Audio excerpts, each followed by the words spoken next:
Hello, everybody. Dang, my voice is still messed up. We are live. I am sorry for the delay, but as usual, life sometimes happens to adults. So, there we go. I told y'all, family, if y'all have sent more positive energy, he'd have got here earlier. So, this is half on him and half on us. But we gonna get started. Sir, can you tell us your name and how you're connected? Because I know everybody's curious about the title, as am I. Right, right. Well, my name is Michael Bossier. I just go by the name of Michael now. But my connection goes back to the mid '80s. I started out with the organization at the time. They were known as the Answer Rule Law Community. I moved in to the Answer Rule Law Community in New York, pretty much fresh out of high school. I spent time as far as community-wise with the organization. I lived in the two New York communities, Brooklyn and Spring Valley. Also spent some time in the Philadelphia community. And I helped start, or was one of the first members as far as the Miami community with a brother Kedar out of Washington, D.C. So my origin goes back to the time period then. I officially left the organization in about 09, 2010. As far as the later years when the organization transitioned into the different schools of thought, when we went into being Nubian Hebrews, and then when we left the Nubian Hebrew school into the School of Right Knowledge, and then into Nuwubians and kind of where it is. I left in the beginning stages of where it's at now. So I went through all those schools. I got pretty close with Dr. York, worked with him, which I guess I'll discuss that through tonight, on a very close and personal level as far as the Masonic lodges and some of the organizations that sprung up later. I was appointed the worshipful master of the southern jurisdiction of the Masonic Lodge back in the early 2000s. Originally born and raised in New York. That's how I became introduced to the organization. They had a store on Parsons and 179th Street in Jamaica, Queens. And actually the two brothers that ran that store, a brother named Yashar and Bashar. And Bashar was the one who actually gave my Islamic Shahada and actually was one of my first mentors and bring me into the community. And pretty much up until that point, when you have some questions, I'll go through some stuff. I worked on York's case. I was visiting him in prison up until late 2010, early 2011 was the last time I actually spoke with him face to face. But had many visits with him as far as the legal side and the legal situation, which, I want to talk a little bit about that tonight. I'm sure you got some questions about that. We have questions on both. Yeah. We were talking about York from a historical and Polight from a scammer, and then, this new thing came up. So your connection with Polight would be the connection that he had with York, correct? And the verification of them having. Yeah, let me clarify that. There's a lot of misconceptions with Polight. I clarified this a few nights ago on Salnetta. I was actually part of that whole situation with Polight. This was around 07, 08.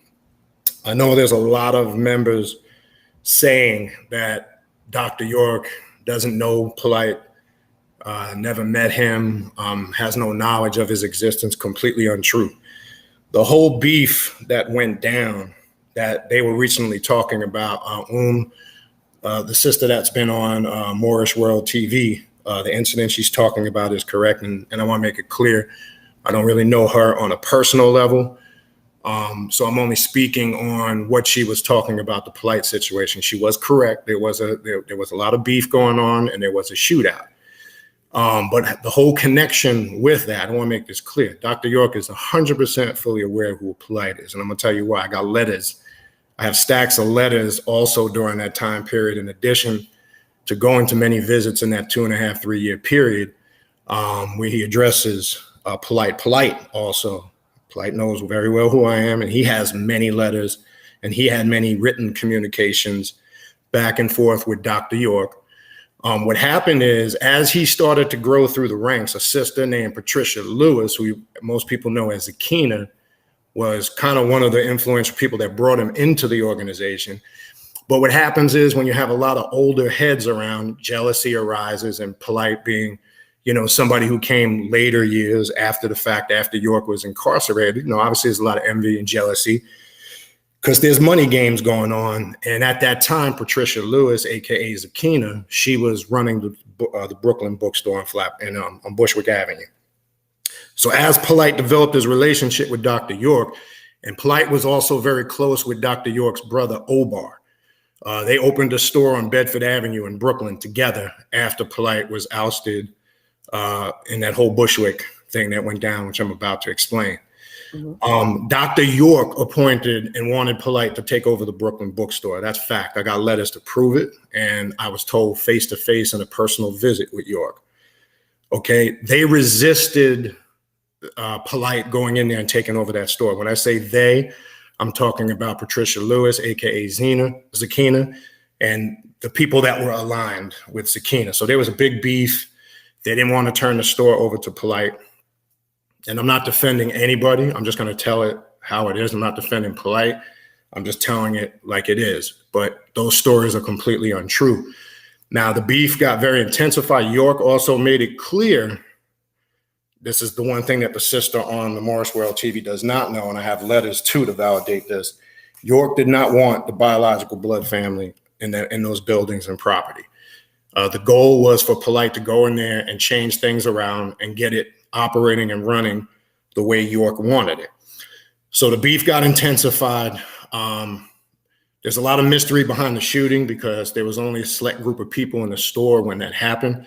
So I can't speak exactly how that went down. I've heard a couple of different stories, but the beef got so heated and intensified that it led to that. Well, one thing led to another, and Polight decided to leave.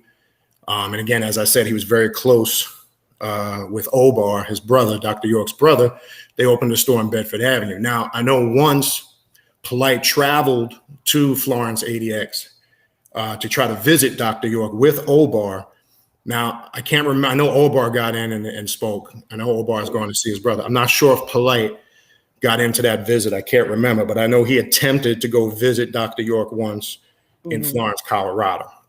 And then obviously, the rest of the history with Polight, he basically branched out and did his own thing. So simply, I'm saying, I just want to clarify, a lot of the members that are saying that Dr. York has no idea who Polight is and there's no connection to Polight, he never met him, this and that, completely false. So I just wanted to clarify that, completely false.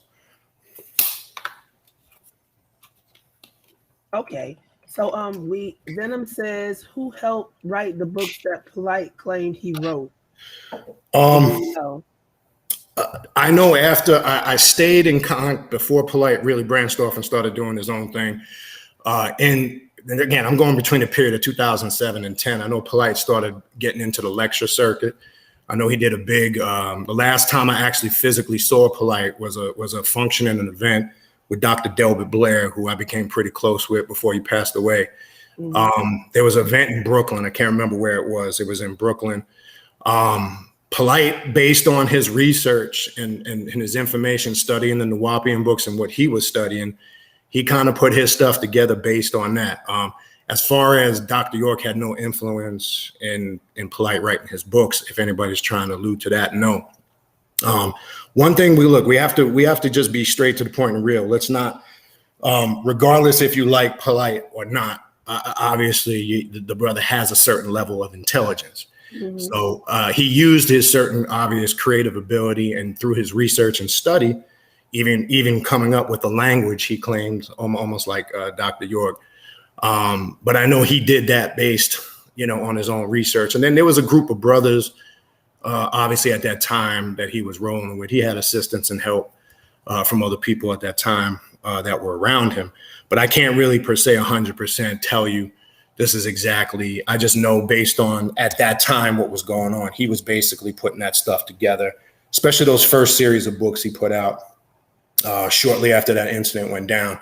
I know, obviously when you look at those books, obviously you can tell some of it was still Nuwubian inspired when you read the material.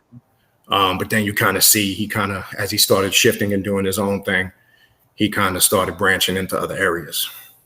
Mm-hmm. Yeah. So Flying Monkey Ink says Polight stated several times that Dr. York named all his kids. That is true.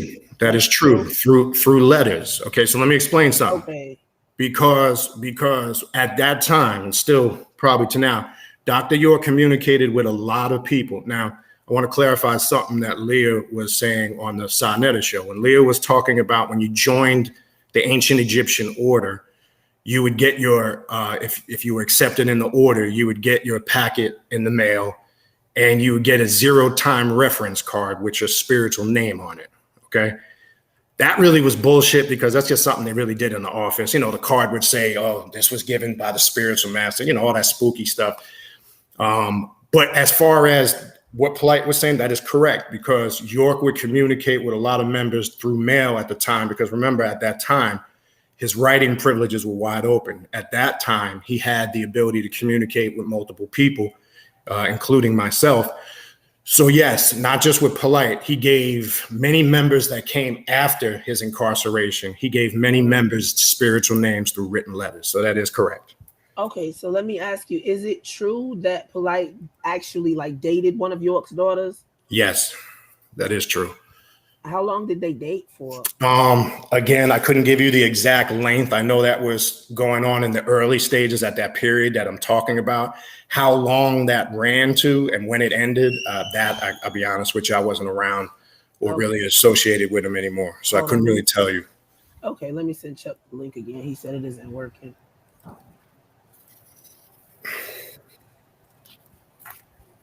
Okay.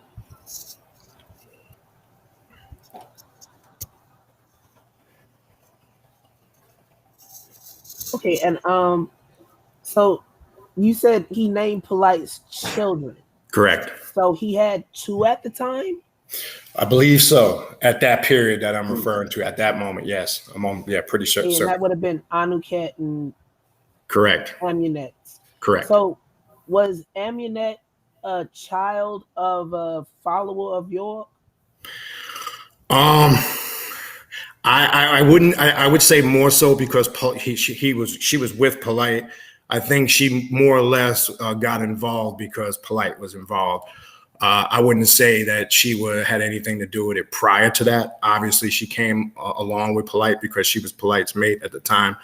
So her involvement pretty much stems back at the same time Polight's did. Okay. Check your email, Chuck. Okay, do we have any more questions in the chat? I done asked 2 on my own. No, that's all right.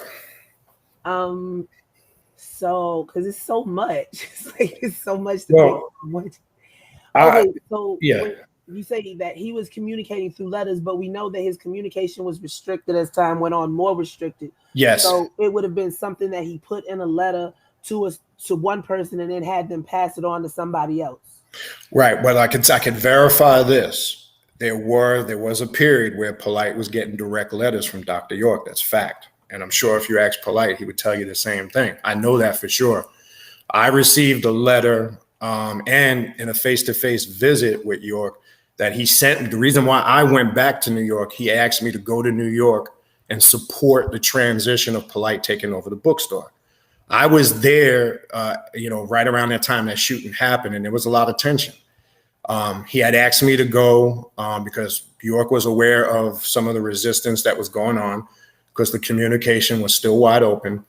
And he asked me if I could leave Florida, where I'm at now, being from New York, going back for a little bit and support, his wish of having Polight take over the bookstore. Okay. So I know he was getting direct letters from York. Now, you are correct. As time developed, because there was a lot of shit going on where people were writing York and violating, some of the prison policy of what you could and could not write. And then over time, yes, the writing privileges got restricted. Then it was, dumbed down to just a few direct family members, which I believe that's how it is still now. There's only he can only have, I think, 3 or 4 people he can directly communicate to outside of legal. He obviously can get legal counsel. But yes, it did get restricted over time. That is correct. But I do know at that time there was a a pretty good time period where Polight was getting direct letters from Dr. York. That's fact. Okay. Hey, Chuck. Give me a second. Sometimes there's a. Yo, hey, how's it going? Cut your volume up. You sound really low. All right, go ahead. What's going on, Chuck? All is good, Mike. See you in a minute. I know you're tired, brother. I know you've been ripping and running. Yes. He says when you are in a federal Okay, yeah. no business direction. So how could he state in a letter that Polight could take over the bookstore? Okay, let me reiterate. First, it was communicated in the direct. There's ways you can communicate things in a non-direct way. Okay, that's not really going to be labeled the changing of currency or funds. There's a way you can give a narrative. You just got to be smart about it. It was communicated to myself and two other people that were in that visit with me at the time, which were Nifu and Sister Robbie. And it was relayed a certain way in a letter. So there's ways of getting around that. You can't discuss specifics of business. And the way it's presented, it was just basically told, have this person, take over this particular property. It was more talking about if it was just personal property, not business where finances and money were being taken care of. Anybody that knows, how that works is just a way you have to be careful of how you communicate it. But trust me, it was communicated clearly. With JT, welcome. And we have Inky on the phone, and he wants to ask a question. Mm-hmm. Go ahead, Inky. Peace, bro. Can What's everybody going on? hear me good? Can you hear him okay? Yeah, I can hear him. Go ahead. Hey, do you know the Bronx crew? Like the people that was behind the Mount Vernon store? I know some of them, yes. I know Zakina ran that store before she ran Brooklyn. Yeah, but you know Sadiq and Smalls and all of them? Which Sadiq? I know a few Sadiqs. Okay. No, it's just the people that like put up the money. Yeah. For the store. Now you're going back to like the early 90s. Yeah. Okay. Yeah. Like the whole Bronx crew, It was like, there's a couple of different factions in the Bronx at the time, but Right. Are there any details of any of the 3 different versions of the shooting story that you can tell us? Because from what we've been listening to so far, a couple of the sound like there allegedly that there were some shooting coming from Polight's side. We got a story that there was, we got one story that says there was shooting coming from, Umi's side at Polight. He was running across the street, dodging bullets. That's the one I'm familiar with. That story sounds a little crazy because, the other brother actually got shot. So that doesn't reconcile with Polight's story that he told on Vlad. Right. So is there any of the stories that that kind of makes sense with Polight's story that he himself tells, and then also with Umi's story? Like, is there anything that works? Right. Now, I can only tell you the story I know from what Polight told me, because obviously I wasn't in the bookstore. I was there at the time, physically in the area in New York. I want to be clear, I was not in the bookstore when that happened, but I can tell you what Polight reiterated to me after that happened, that somebody came in through the Hart Street side, through the back side of the bookstore. He claims he didn't see nothing. It happened quick, that shots came from that side through the back. If you've ever been in the bookstore on Bushwick, you know where that back entrance is. You can come in through Hart Street around the back. And then he said the person ran out, and obviously these random bullets, struck the brother that got shot. And then, yes, he ran out through the other side. And again, I'm just reiterating what he told me. So I can't really, that's the version I knew at that time, what was going on there. The other two, I have heard the other 2 versions. And he believed it was Zakina and Zakina's crew. He believed it was her people, that was a targeted hit, because remember, the real issue we have to keep focused here that was going on at that time, Zakina, aka Patricia Lewis, did not want to give up that bookstore. That gets into a whole nother bunch of scandal and fuckery.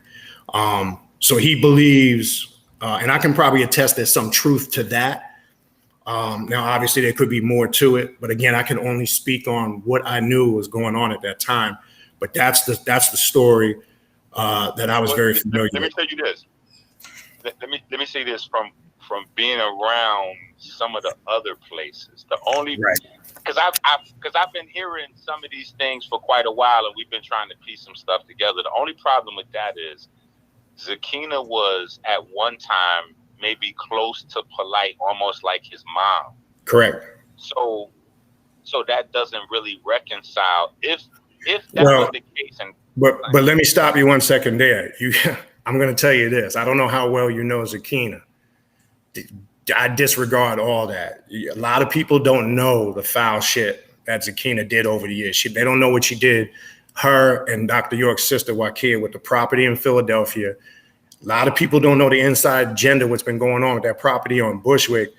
I hear what you're saying. I kind of know where you're going with it, but I wouldn't dumb it down or invalidate it with that at all. And I'm not saying Polight's story is true. I want to make that clear. Streaming my stream. Say it again. Sanetta is streaming my stream right now. Oh, okay. Yeah. I just want to make that. I just want to make that clear. And again, I'm here. I'm not taking anybody's side or trying to defend anybody. And by all means, what you could be saying, Brother Inky, there might be some truth to that. I can only speak on what I was aware of.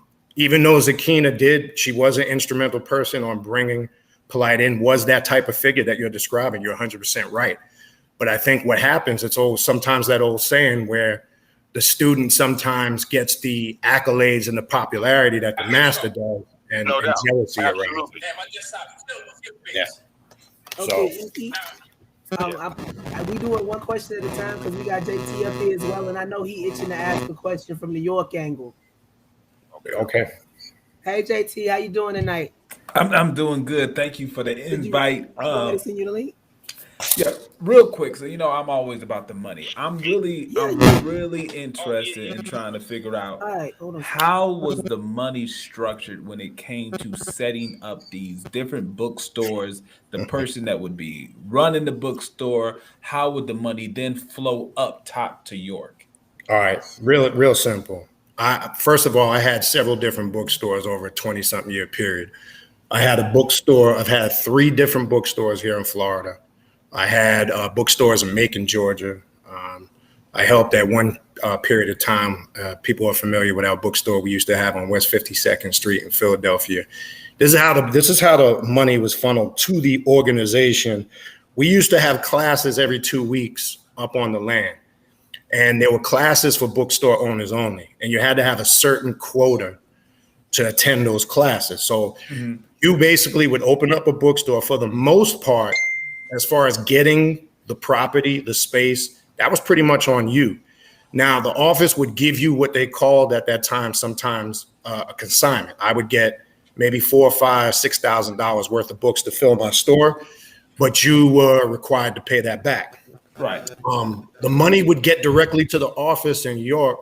You would attend these classes and turn in. And based on that turn in, that would also determine what kind of product you also got. And then you would go back to your respective states, fill your store, do classes, promote your store, bring people in. Really, in essence, you really wasn't, unless you was in a really hot market, like a big city like New York, Philly, you didn't really make that much money. Right. They really wasn't giving you, even the wholesale prices were kind of comical. Like, for an example, if a book was $10, you might get it for $7. If it was 20, you might get it for 15. You know what I'm saying? That's right. So that's how York got his money when he went up to the land to attend the classes, and you would turn in. We had these classes. They would usually be in the middle of a week on a Wednesday, and if you didn't turn in, you probably couldn't get into those classes. They were only for people that own bookstores. That was going on pretty much in the 90s to the early 2000s when the land was first opened and built. Officially, I think our first Savior's Day was 93. But yeah, that's how the money would get directly to York. But as far as the operation of the bookstore, paying the rent, getting it up and running, I mean, we had brothers that were carpenters that had skills, trades. You did that all on your own. You didn't get no assistance. That was all done by you. Right. And I have to assume that there was no sales tax being collected when selling these books and these items. No, hell to the no. But you had to abide in your local state if you were doing shit legit. One community, welcome. Right. You had to handle your own personal taxes. That money you was bringing up to the land was straight cash. And what they was doing with it, I don't know. I couldn't tell you. But no, it's not like we were going up there with a check. You understand what I'm saying? Right. We were going up there with straight paper money when you were turning in books, sales from books. Let me pause it and let me ask some of the quicker questions from the chat. So Muhammad said, where is it? She said, is the name of, where did it go? Oh, what's York's wife's name who has the same name as York's mom? She said she believes she had some of his favorite kids. You talking about Fatima Sanusi? I'm not sure. I think you're talking about Fatima Sanusi. And I know I had a son. I know Muhammad, the son, and the daughter. That's the one, until I left, was living still in 719 on Bushwick Avenue. Before I left, I actually sat with her several times. And she was the one, which I don't want to open something else, but maybe we'll get to that with the legal. She was the one instructing me to go away from dealing with all that Liberian diplomatic stuff, because what people don't know is that Fatima Sanusi, her son Muhammad, and the sister at the time, Rochelle, who were going back and forth to Liberia to try and change Dr. York's general counsel status. Now, I know the members are going to tell you he is a general counsel. That's not true. He was honorary at first. They spent a lot of money and time trying to change that. Before I left New York, she had made it clear to me that was going to hurt him, not to keep trying to play that angle. A lot of those things, I mean, if we have time, we'll get to that. A lot of those things were legal strategies. I know a lot of the members now, it's hard for them to stomach that. A lot of the newer ones are completely clueless. But I believe that's what you're talking about. Because, again, when you're saying York's wives, we have to be a little more specific because, as you know, there's many of them. Exactly. I believe that's the one you're talking about. Okay, thank you. And then there was another one. Hold on, let me scroll up. Because I know we got questions. Some of them can be answered with like a yes or no, and then some going to take a couple of minutes. Okay. Oh, Moose said, do you remember Anthony Evans, a.k.a. Sure. Buns? Yeah, Sure. you said that before I even finished. I think Bunny's watching now, as a matter of fact. Yeah, well, look, Bunny was an instrumental person to me, even though we haven't talked in years. I don't know what Bunny's stance on now. Look, I want to make this clear. There was a lot of good people I've met over the years. Some I lost contact. I can speak positive about Bunny, aka Brother Anthony Evans.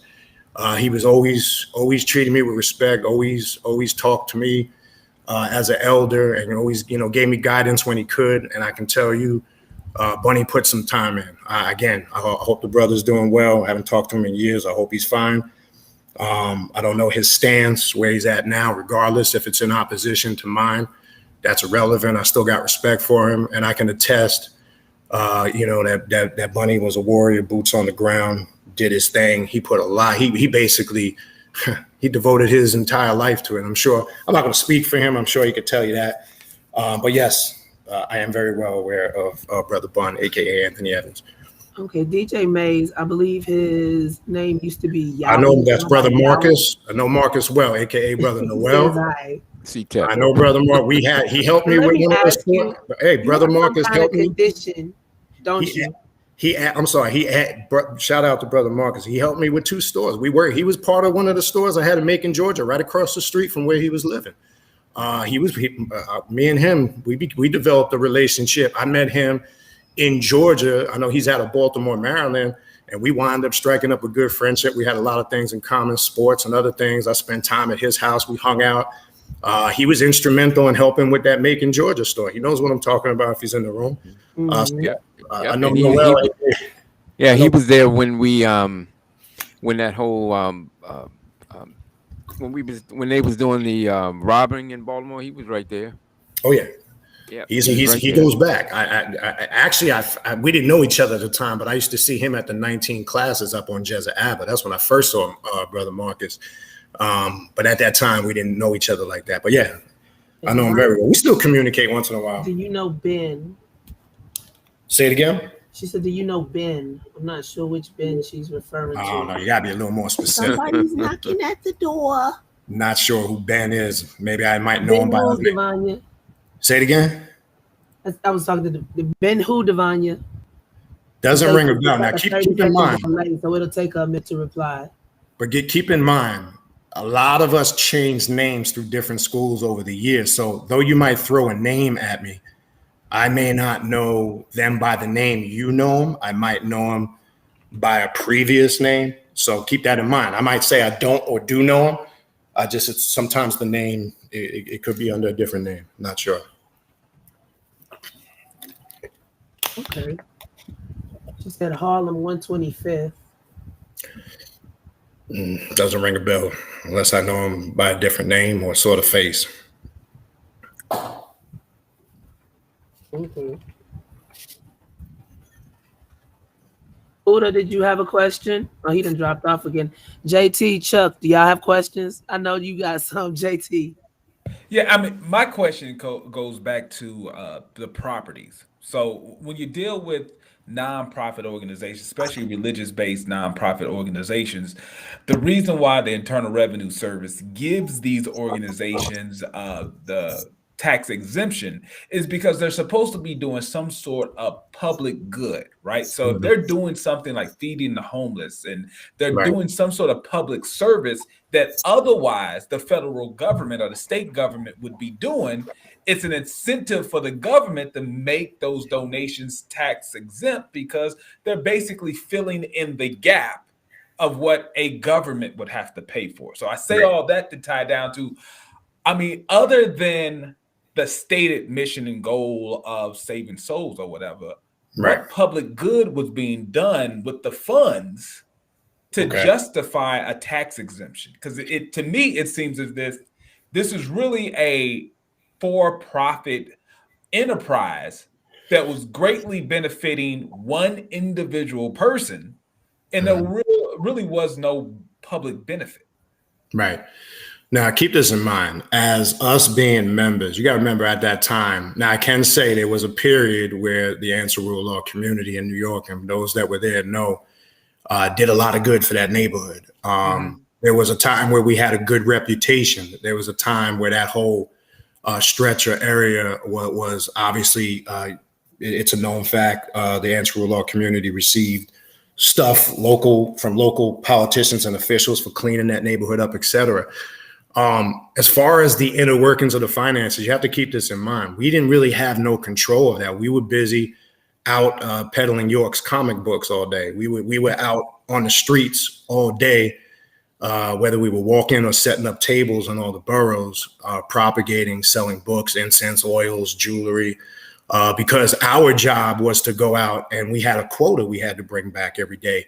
So as members at that time, we really had no access to what were the inner workings of, say, the office, how funds were being distributed. That just wasn't our job. And because we were so engulfed in what we were doing, again, I can only speak my focus every day, having wives and children to feed. I was going out there trying to make money. And that's just the way it was. But you're right. Everything you're saying with nonprofit, that's how it's supposed to work. Now, I do know there was, people would move in. We know there was shit going on with food stamps, welfare. I know when I came in, you turned a lot of your personal property over, or whatever you can quote unquote donate. I don't want to act like you were forced into. I know some people have said stories about that. But you were asked, I know when I came in, I contributed whatever I had at that time, which may not have been much. But I know there were other people that came in, say sisters who were on welfare collecting food stamps. That stuff continued. So there was a lot of stuff going on. But as far as the exact, we didn't have access or knowledge to how they were doing all that type of stuff, business, structuring the money. Because again, when I first came in, I was 17 going on 18 years old, and I'm thinking I'm in a movement to save the world. So I'm trying to be out there, doing my thing, et cetera, out there. Cause I was on Delancey and Essex. That was my main spot. I used to pedal Fordham Road in the Bronx, I'd be on Jamaica Avenue. We'd set up in subways. I mean, you name it. We were just trying to hustle that money because we literally thought we was on a mission, to save the fucking world and raise the 144,000. When you're in that cult mentality, that's where my mind was at that time. But yeah, that's all I can really give you on that question. Gotcha. I got one quick follow up. If I can do a follow up.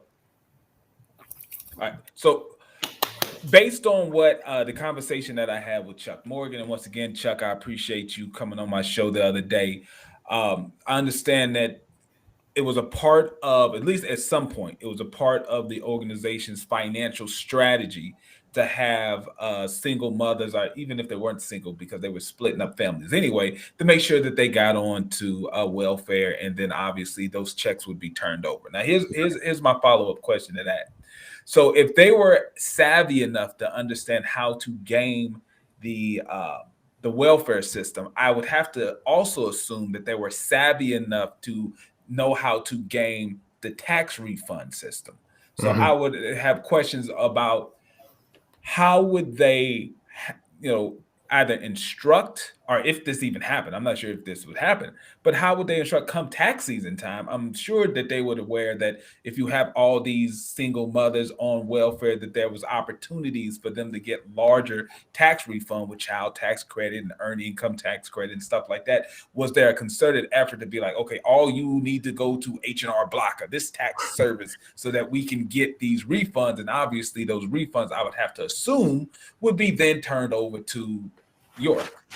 I can tell you this, all the years that I lived in the community, and my wife, who's passed on, my first wife, transitioned on, we never filed any tax returns, because you got to remember at that time, now I'm not saying you're right as far as the office, the administration, obviously York would have an inner circle of females, because females did everything in the office. Brothers didn't really have too much to do with any of that. Obviously, things were done. I'd be lying to you if I sat here. I couldn't really tell you in detail, but obviously they did something. But I can say us on a member level, all those years, I never filed a tax return. My wife never did. We were just out there hustling, making cash, because you got to remember, we're dealing with a time where it's not like now where everything, credit and all these type of non-paper currencies are huge now. Back then, I didn't even have a credit card. I didn't even have a cash book. I was always walking around with a wad of cash in my pocket. So our mind, we weren't thinking about any of that. As long as you had a knot in your pocket and you were walking around and you could do what you had to do, you didn't really care. I wasn't thinking about the system, filing taxes. It was the furthest thing on my mind.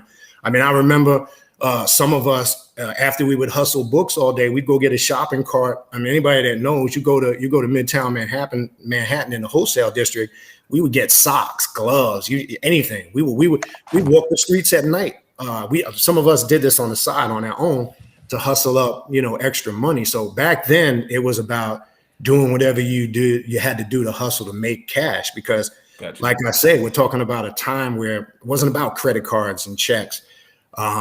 It just wasn't necessary at the time. So from a member level, only thing I can speak on, myself and my wife at the time, we didn't file no tax returns. I ain't doing it for years.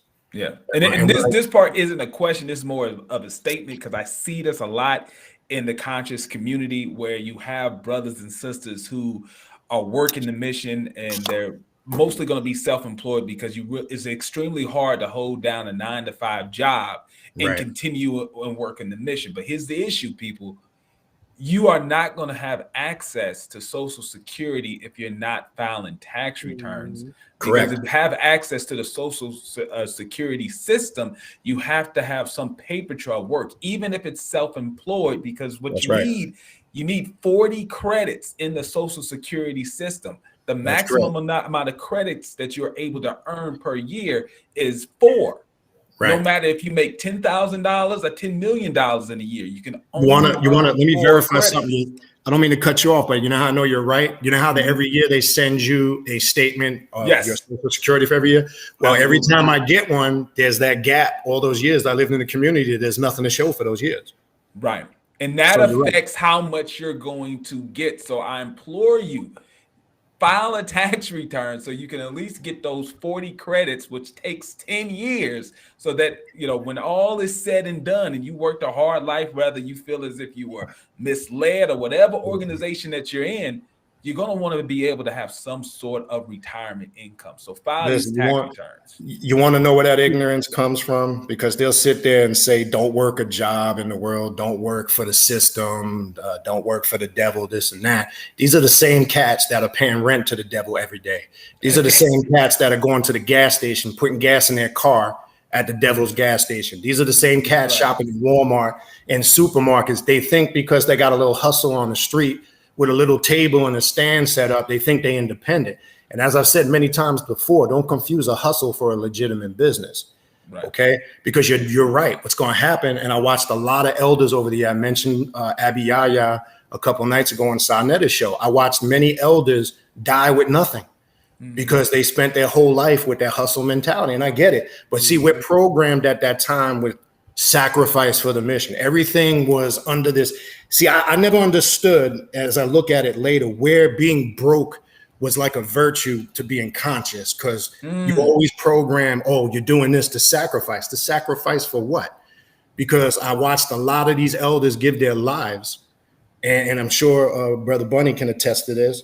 Some of the elders that have transitioned on have left here with nothing. And what do these Nuwubians do for them? They give them a balloon ceremony. It's a fucking joke, because there's no financial plan in these organizations. There's no generational wealth. There's no long-term business plans. It's all, let's hustle for the moment. That's because there's an agenda. But you're absolutely right. What tends to happen is, unfortunately, you're going to get old and aged, and like you say, you don't have any track record. You're not going to get anything. Mm-hmm. Well, now I have a chat curiosity question, because they go on a little crazy in it. Are you MC Search? Yeah, I see all the ignorance. First of all, let me address that. My nationality is Sicilian and Lebanese. Okay, if you read York's books, see any of that. Okay, if you read York's books, he gives a breakdown. This is how I came into the nation and the doctrine. So let me just clarify that, because see, that's the other game that people will play in the conscious community, the ethnicity, light, dark skin tone feature game. I've been through all that. So any of the bullshit I went through over the years is irrelevant. Like, I've heard it all. I've heard it all. It's comical, but let me explain something just so you understand. In York's books, he breaks down who consists of the Nubian family, which is a whole bunch of other quote unquote ethnicities, such as Japanese, some Chinese, Sicilian, people from southeastern part of the Mediterranean, and some people of the Arab world. And that's how I was taken into the doctrine. Again, there was a bookstore at the time on 179th and Parsons and Jamaica Avenue. And the first book the brother sold to me was A Fallacy of Christmas. And that's how he came at me, and it was all new to me, and sparked my interest. So that's what got me involved. But listen, I've heard it all. I mean, I can tell you stories I've been through, the bullshit I've had to face. So they can have their little fun, MC Search, whatever, knock yourself out. It's not going to divert from what the truth is. See, that's some personal shit that those people got to get over, because there was a lot of that light skin, dark skin shit, racism going on in the community, and it's all good. But like I said, I got tougher skin than that. So you have fun with your little MC Search jokes, whatever. Who cares? Anyway, next. My question is, do you know anything about Polight and his Golden Ankh Foundation? No, because you got to remember, a lot of that stuff started afterwards. So I don't want to be hypocritical. I don't want you to say anything you don't know. And I don't. So I couldn't give you any inside information, because again, anything that was after that time period that I referenced, I couldn't really give you any information on some of his personal dealings after that. So I have to say no, I don't. Okay, that was my question. Devanya, your link, I sent it to your email. Inky, I sent it to your email if you want to come up. Uda, JT, do y'all have any questions? Chuck? No. Mike's this is Mike's show. Let him have it. It's excellent. Yeah. I mean, if there's a couple of things, if you have questions, you can interrupt. I just had a couple of key points that I wanted to run through, because I know I had talked with Chuck about this earlier. I know right now one of the big narratives is They're shifting a lot. You know, you have a lot of members saying that these were members committing these molestation acts, and these were some of York's siblings doing this. But I haven't heard this question posed, and it's fucking baffling to me. You mean to tell me now this is the new narrative, okay? So if this was going on all these years inside the community, outside the community, and around the community, you mean to tell me not once this came to York's attention? I don't hear not one person asking that question, because there are people making claims this was going on since the Brooklyn days, up to upstate New York, Jezza Abba, up to Eatonton, the land. So if this was going on all these years, and I already know the program response that they'll give. Oh, he was too busy writing books, this and that. That's a cop-out. I know York had time. He spent time with us. He was on the land, spent plenty of time on the land. So you're telling me in all this period, nobody ever once went to York and said, look, something is going on? Or is it a case that it started from the top, being York, and trickled its way down? Is it a case that this behavior was kind of something that started from the top, trickled down? Because here's the game. If somebody like Tariq Noel comes forward and clearly identifies York as his molester, there was one brother in a show, I think it was Chuck did, where he said, well, maybe the room was dark and he didn't know it was York. And Tariq Noel went off. Come on. So if somebody who makes a claim says they got molested by York, they're immediately going to be attacked. They're lying. They're making it up. They're a sellout. They're a traitor. But then they'll make statements such as Jacob York did this or that, and they're not providing any proof or evidence. And I'm not sticking up for anybody. I'm saying bring some receipts. If you're saying one of York's siblings did it, bring that person on. And I'm here, oh, I don't want to say the name. Then don't bring it up at all. Don't bring it up at all. I find it hard to believe, knowing what I know, seeing what I've seen, and being around. He's not DJ Search. Right. He's not DJ Search, Matrix. But my whole point is I find it hard to believe that York didn't know anything about this. I just y'all done started confusing people in the chat. Stop now. See what happens when y'all say stuff. Yeah.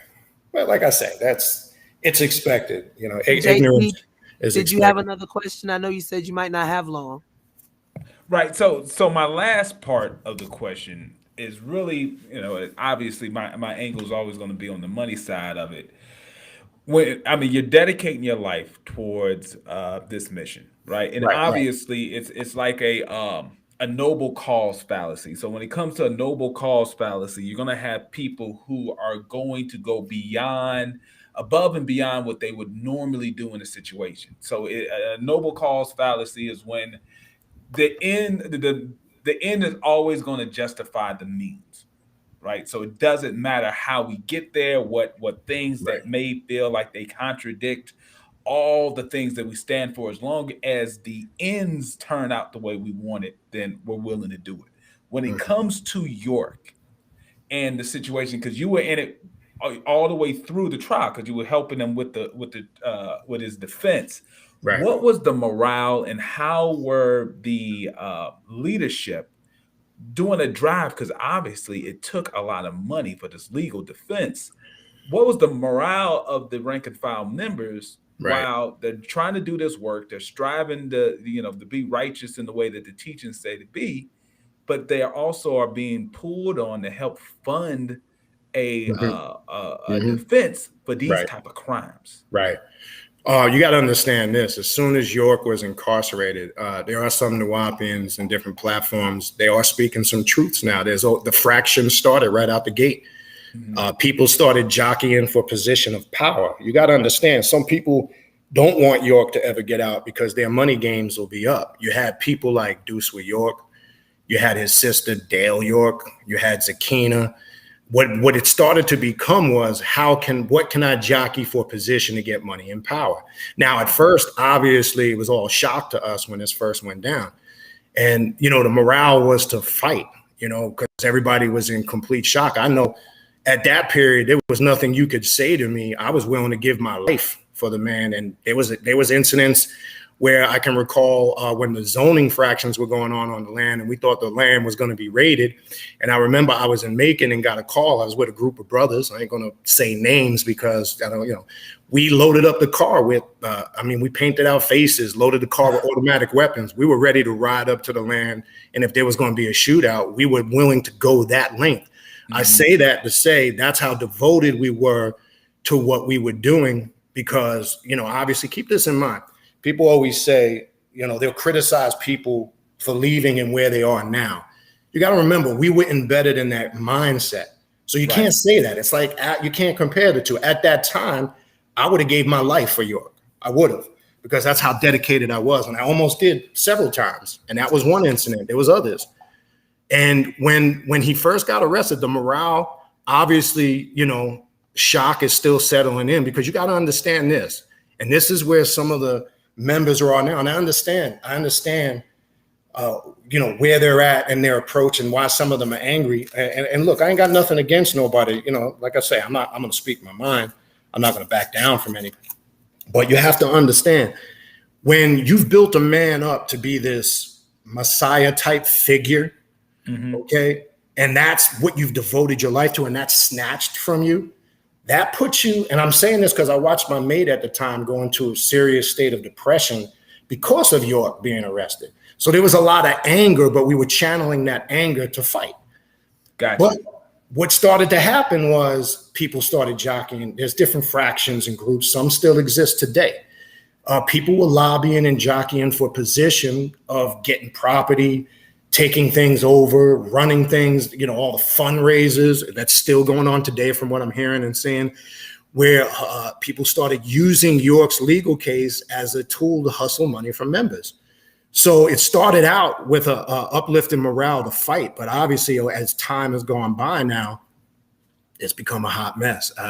It's just people jockeying for position. Now, are there some people still genuinely out there fighting for York's freedom? I'm sure there is, and I'm sure they will continue to. I can't say who it is and who it's not, but there's a lot of separation, confusion, and division amongst the group as a whole, because you got different fractions and they're all banging on each other right now. You see it on all the different platforms, because there's this group over here, there's this group over here, and there's different perspectives. You can't have a unified fight when everybody has their own approach and perspective, but yet on the surface claiming to be all doing the same thing. It just doesn't work like that. So it started out with a positive morale, but it's kind of branched out into a lot of chaos right now. Got it, man. Brother, I appreciate it. Thank you so much. I'm going to bow out, let somebody else come up, but thank you. Great insight. No problem. Appreciate you, JT.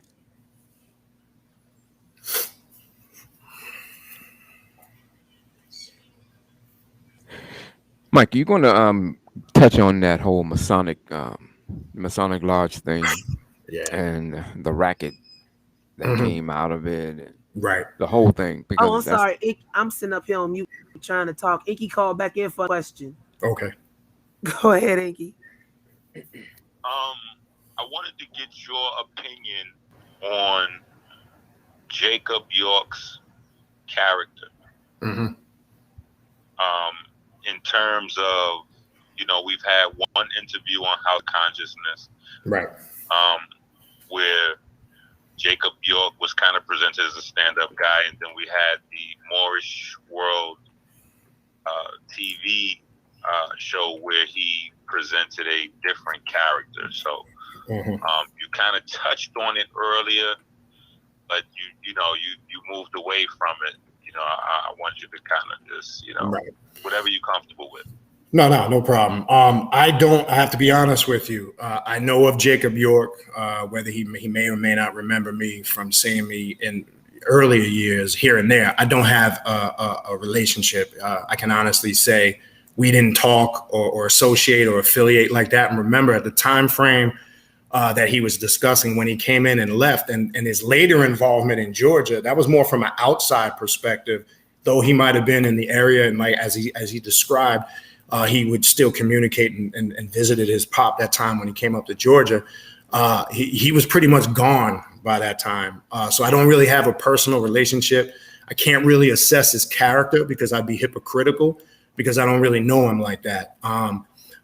Only thing I do know of is a lot of the stuff that has surfaced after his father has gotten arrested about, the trips to Florida. Did those trips happen? Yes, but I don't think he's denying that. I think there's confusion of what exactly happened on those trips. Again, I can't speak on that because I'd be hypocritical, and I'm not going to put words in his mouth, anybody else's mouth. Some of those things that have come up with Jacob York and his character, keep in mind, these are things that have come up after his fathers got incarcerated. But as far as going back to them times in the Ansars, when he was around, again, I didn't have that personal relationship and his involvement. So I can't really assess or speak on his character. That would be hypocritical. Let me ask it this way then, in a slightly different way.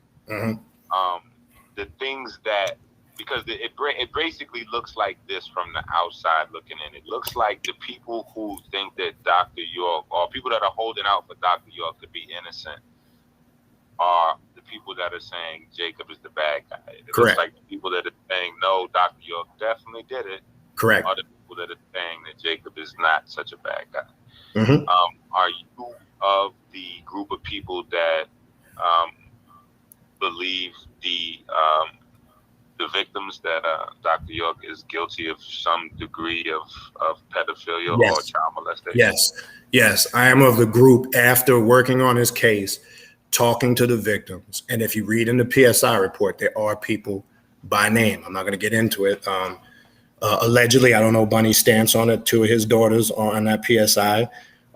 Some of the other sisters that I know personally, the other thing they'll say in that 77 count. Let me just ask you, let me just cut you off for a second. Let me ask you another question. This might seem a little weird, but I would like you to humor me. Is there some part of you that still loves or honors Dr. York? Well, let me say this. Like I say, at the time when I first came in, I had the ultimate respect for him, right? I did have that love for him like a father.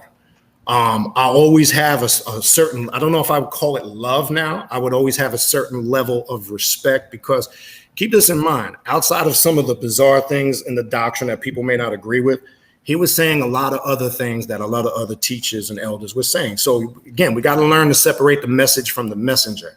All right. That's what people fail to do. It's like R. Kelly. R. Kelly did what he did, allegedly. But does it change the fact that he's a talented musician? No. And stop fronting, people probably still listen to his music. See, that's where we are twisted in our mindset. So I have respect as far as what I learned, but I also have a certain level of disappointment from what I uncovered later.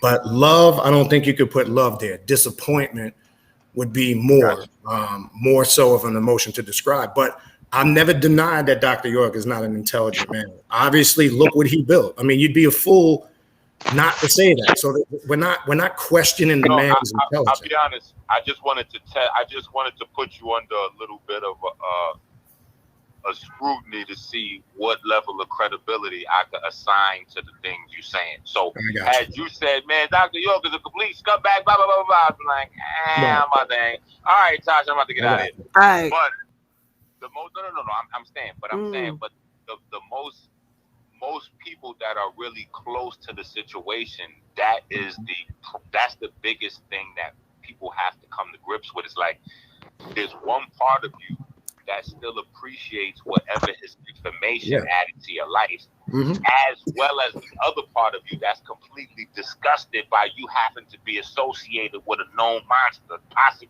I think he's got the largest child molestation case in history. Like, he's Michael Jordan of molestation right now. You know what I'm saying? So there's that, and I think that's part where people start to open up and be honest about that. I've always said this, right? I'm sorry. I always said this, Inky. I made my choices on my own. I don't have any animosity towards Dr. York, the nation. I made those conscious decisions on my own, and I also made the conscious decision to leave and change and go my own route. So at the end of the day, I'm a grown-ass man. I made decisions, and I'm accountable for them. I don't have any animosity or blame. I don't sit around bitching, moaning, complaining about what was done to me, because again, at the end of the day, Dr. York didn't put a gun to my head and force me to come into the organization. I did that willingly. Now, all of us have to take that burden of responsibility regardless of what happened. Some went through some fucked up shit and some didn't. But that's just my stance on it. So yeah.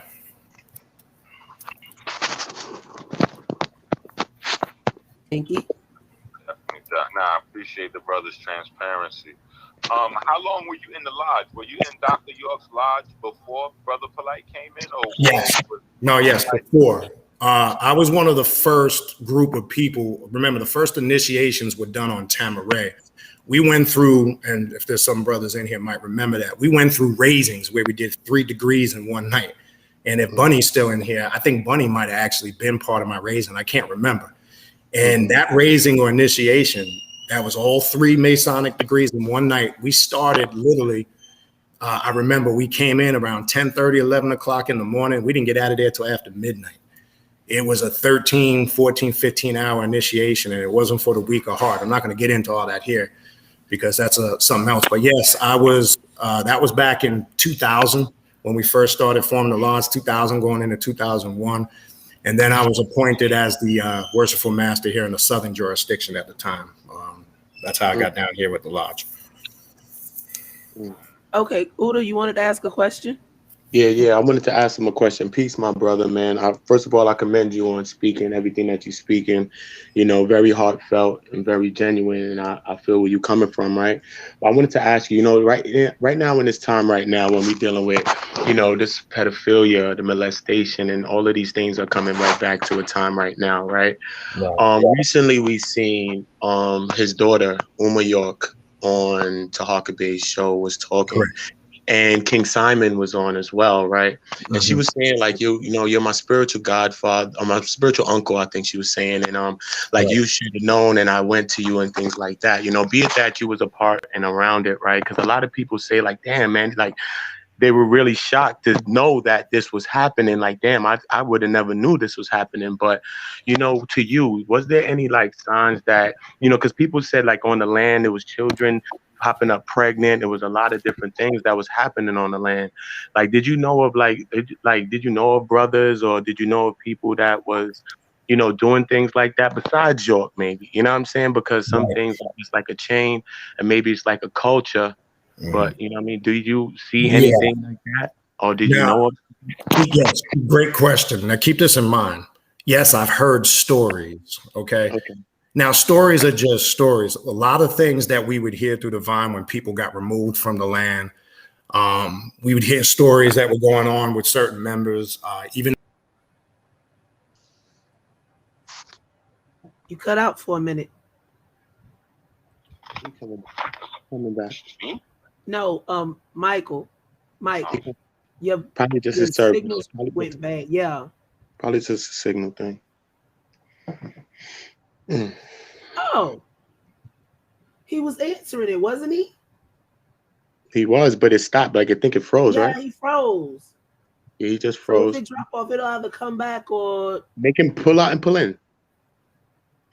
Chuck, can you hit it? Can you call him? Can you hear me? Yeah, we hear you. Yeah, we can hear you now. There you go. We hear you, brother. Yeah, okay. I'll keep my eye on it. Unless I just you want to hop up here, Nuwubian Facts, I advise you to stay out my chat.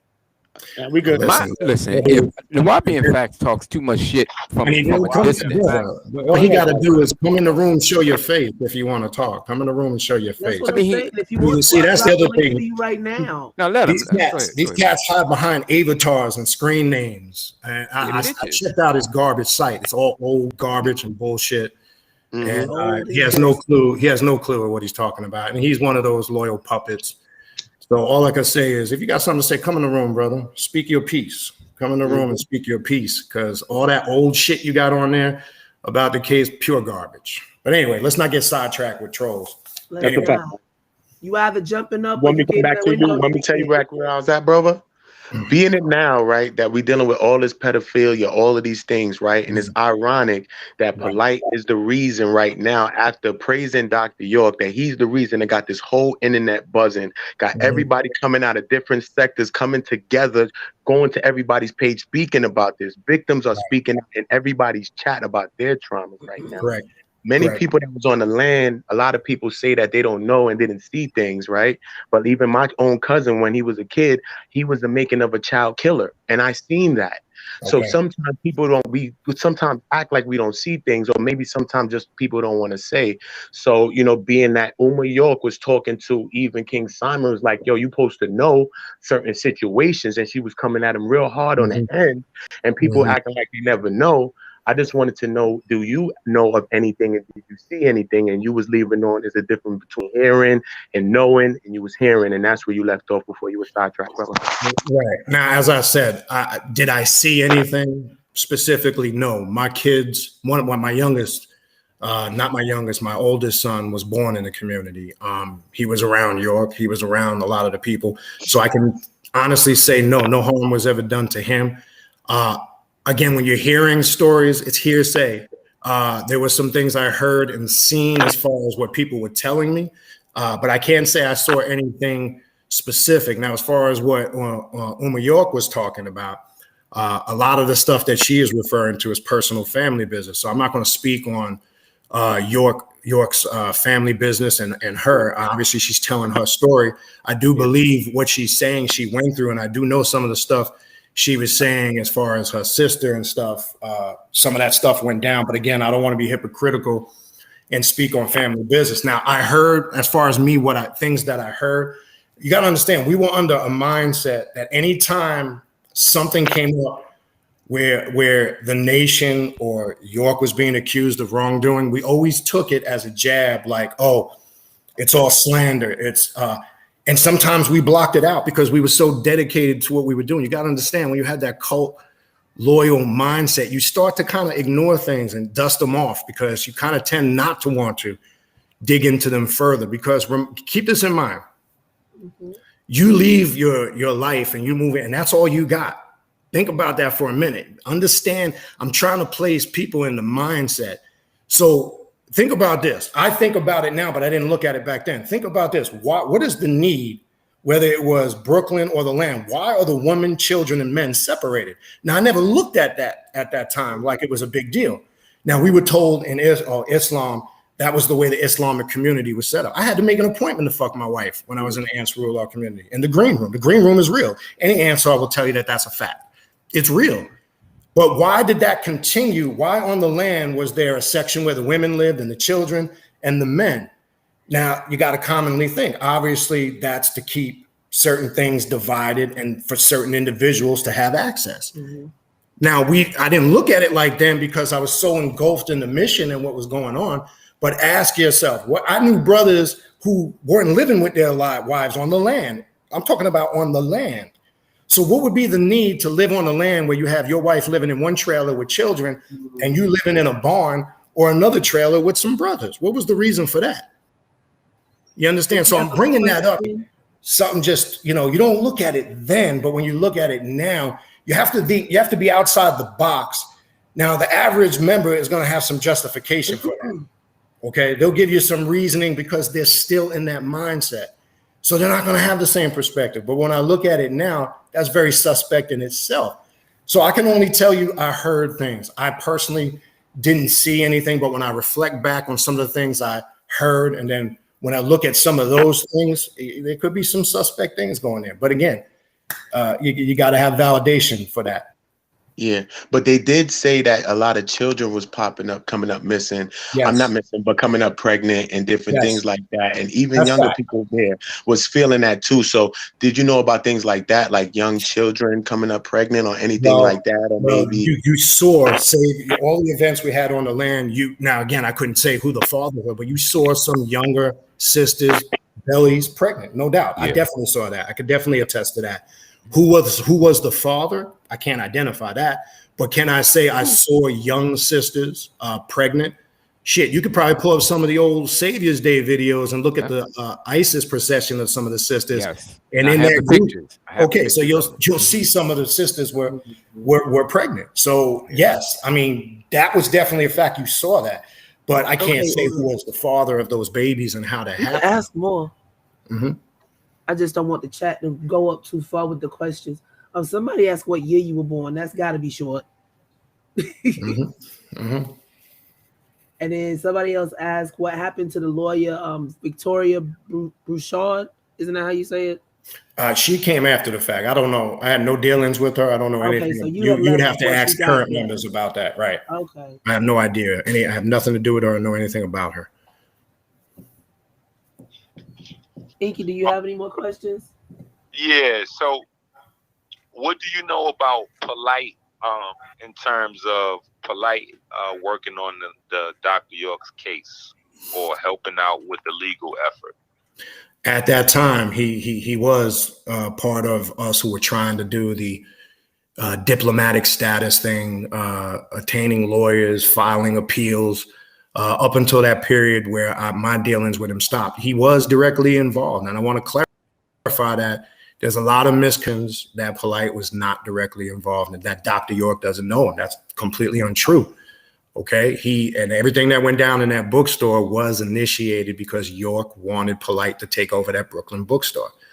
So he was, for a period that I was dealing with him for the few years that we knew each other, he was working directly on it. He was very close with Dr. York's brother Obar, and they were trying to do some things with Africa at that time, because if people that do know Obar knows, he travels back and forth to Africa. So yes, he did have a direct involvement as far as on appeals, retaining lawyers, legal input for that period that he was around. So I can confirm that he did. Mr. Morpheus, he did answer your question. It might not have been like you wanted, but he answered it. Oh, you stop. You coming back again? Oh, we're not doing this tonight. Hold on. Make sure we got some more. Somebody showed Nuwubian facts the window. No, I think that Nuwubian facts is just trying to Nuwubian crap. You should call it. He's trying to advertise himself as opposed to coming on the panel. Because I was saying that. How is the lodge right now? Is the lodge still functioning in some capacity, or is the lodge went under? Again, keep in mind, brother, I've been out of the game since late 2010, early 11. I don't want to be hypocritical. I can't speak on where they are at now currently with the lodge. I don't know. I couldn't tell you. I can only tell you my involvement up until the time. Yeah, no, I left in 10 going into 11. I don't even know how to say that one part. I think that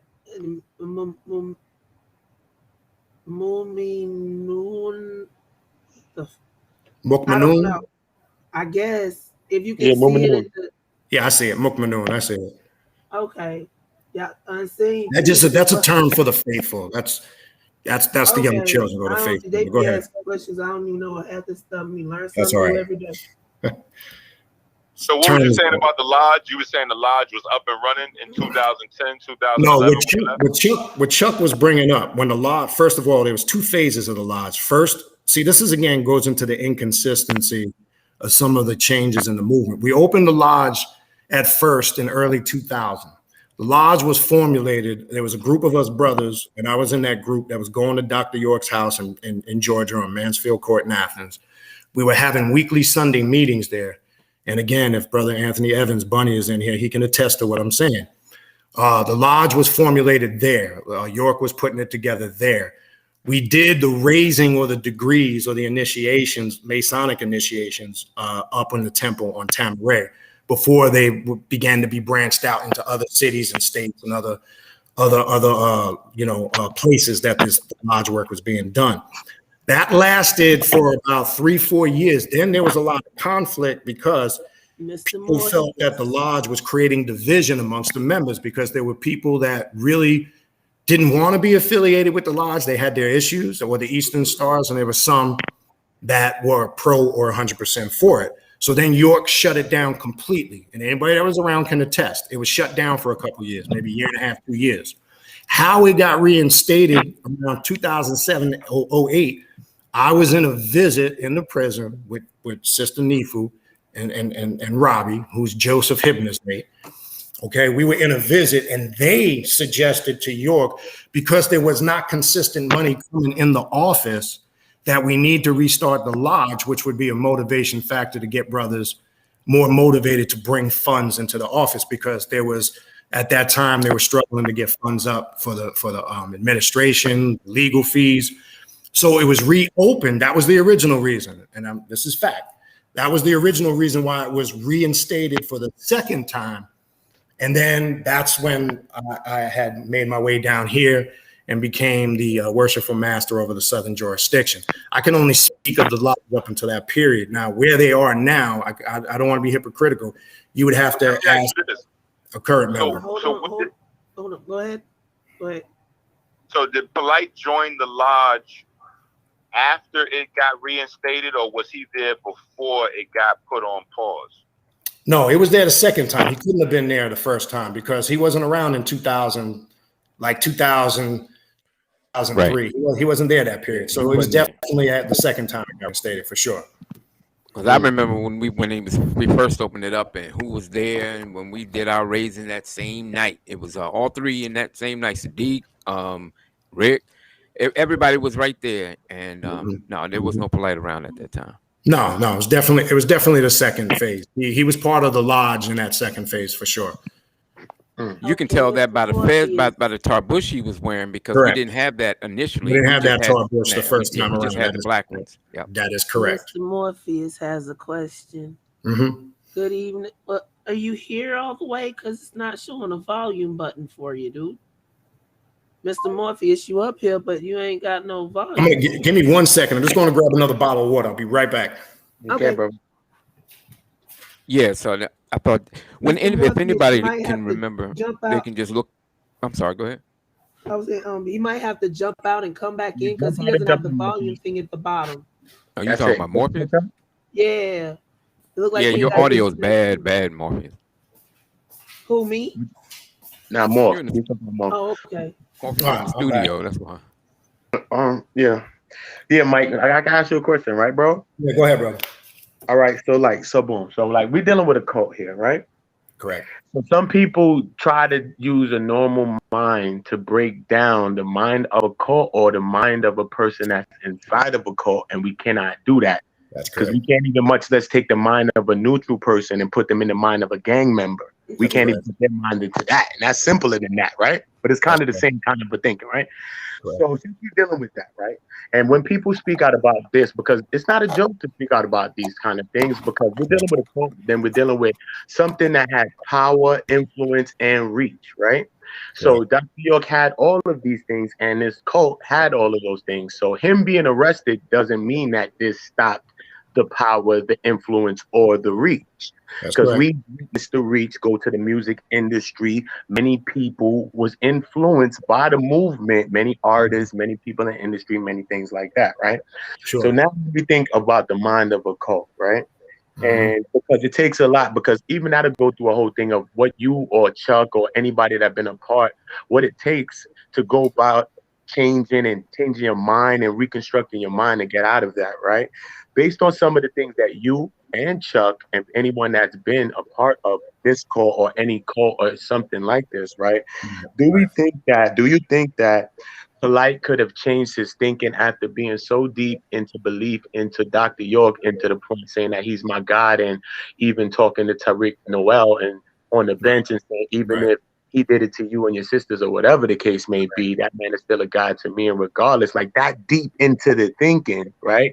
You know, sometimes you got to go through a process of, you know, maybe stepping back away from everything, maybe, but we've never seen Polight ever step away from nothing. He's been thrusted into the light. So you never really have a time to take that time to heal from trauma, right? So do you think that he could have possibly changed, or do we think that he most likely has the same kind of like thinking and feeling and process like Dr. York would make him more likely or susceptible to have committed this or being capable of the crime that he committed?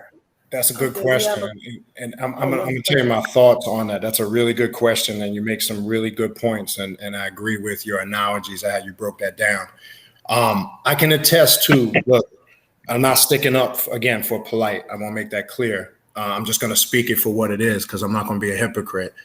Polight went through a lot of shit with that. I think he did and was scarred at that time from a lot of the resistance he received and a lot of the dirt that was going on. I saw it at that time. We've had some conversations, and rightfully so. I can attest to some of the crazy shit that was going on, because you got to understand, it's like being the new kid on the block. Okay, when you're the new kid on the block, and then you have people who've been around for years, you ain't just going to come on the block and you're going to start running shit, take over, because that's what was essentially going on. Because there's people like, wait, I've been in this shit for over 20 years. Who's this new jack coming in, been around for 6 months? See, there was always this competition thing in the nation. If you garnered York's attention, you automatically were a target. I got hated on for being who I am, looking the way I am. Who's this dude? Who the fuck is he? Who's this white guy? Got to remember, York accepted, technically according to his books and doctrine, I'm in line with the ethnicity that he described as Nubians. So people would hate on that. There was other Latinos, other ethnicities. There was another brother, Walud, who same thing. He had fair skin, straight hair. He was, Walud. He was Puerto Rican. He would catch a lot of flack, right? There was always this. If York, you gained any attention from York, you were a target. Everybody would hate on you, try to set you up. Because in that mentality, everybody was vying for York's attention. I do believe that Polight had a lot of respect for York because obviously he went hard for the short period of time. And this is just my opinion. I want to make that clear. I'm not going to speak because I can't, get in his mindset. But I do believe there was a lot of scars and traumas for the shit that went down and what he branched out to and became later. Now, reason why anything that goes down, you got to look at it, whether it's Africa Bambaataa, whether it's Polight. When molestation comes up, it's going to be the common thing. Whether it's intentional or not, people are automatically going to bring it back to York because they're going to say they all were influenced by the teaching. So the same way we can say, yes, the music industry, and there was a far out, it was influential. Matter of fact, you bring that up, in the KMD video, Peach Fuzz, the brother that says no talking to the girls, that's the brother you saw. That's the brother that gave me my shahada. That brother in that video that's saying that. That video, that's the brother that owned the bookstore with Bashar on Jamaica Avenue on 179th Street. Any old answer will tell you what I'm telling you is the truth. Okay? So, but you got to understand, everybody was vying for York's loyalty and attention. And I think Polight got so disappointed when all that went down. It's like, just think about it. It's like you go all out for your father or a loved one, and then you get, you get your backstabbed, you get turned on. I'm using an analogy to understand. I do think that affected his process. Now, as far as the Tariq Noel interview, when he said Dr. York is his God, regardless if those molestation accusations are true or not, you'd have to get into his mind to understand it. That's coming from someplace, right? That's coming from a certain mindset and a mentality. Obviously, there could be some emotional or psychological residue. It could be from that. It could be, we don't know, maybe Polight went through something when he was a child. And I'm not making excuses, but obviously there was something going on in his mind to say that. I do believe, obviously, there was some psychological trauma there from a host of things. It's just my opinion now. Yeah. Mike, honey. And Mike, real fast, I wanted to just add a piece in there. In my case, okay, so I was just a regular brother. I wasn't nothing special. I didn't do anything other than do a radio show. My whole thing, York, listen, I was only good to York as long as I was relevant. Those audios from the show, the Mo Better Man show, the Setting the Record Straight show that we had in DC, those shows and those that got recorded and York started selling them, I was being used by York. As long as I was doing something that brought in the attention, brought in revenue, I was cool. That's why I got to the position I was in. I got to get all the books. I got to get all the stuff before other, and that made a lot of people jealous in the DC community. Because even to the brother that when we was going to set this, York was going to set the triad of Atum Ray in DC. So you remember Jonathan Johnson, Big Tex, right? Yeah. Okay, Tex, the dude, the Moore, and me. So because dude was still living on Rhode Island Avenue, and he figured that, well, since I was not living there, why am I getting all this shine? I should be turning in every week. They said because we drop 2,000 bills every 2 weeks. We drop 5,000 bills whenever whenever they want it. And this thing, he ain't even sending nothing down. Right. And then the sister Sheila Jackson, she was like, don't you think that Doc likes Chuck like that? I mean, why are you tripping? And he sit up there and messed the show up. And I told York about it. So York said cancel the show. When they had the ball, the Nuwubian ball that year, he called the brother out, put him on display, and just chastised him right in front of everybody and told him to leave the event. This was in Atlanta that time. Right. So my point was that people were very jealous, because you know, like I said, because they said that's Idris. Who was he? He ain't nobody, you know. And it was just because I just happened to do something that nobody was doing at the time in the city I was in, and then York liked it, and then he gave me all these credentials. But other than that, if I had stopped it, it wouldn't have been nothing. I wouldn't have been anything in the group. Well, that's why I just wanted to add to that part. Even when you speak of that, like, I'm also seeing. I've seen recently, and I've realized who the brother was when on the Brother Killer Priest podcast. That brother Tahuti, that's Michael Brown, who used to be in the Triad. And I didn't even know he was still around. Oh no, I didn't even recognize. Yeah, go on the Killer Priest podcast. I stumbled across it a couple months ago. The brother called Tahuti he has on there that's breaking down knowledge all the time. That's Brother Michael Brown.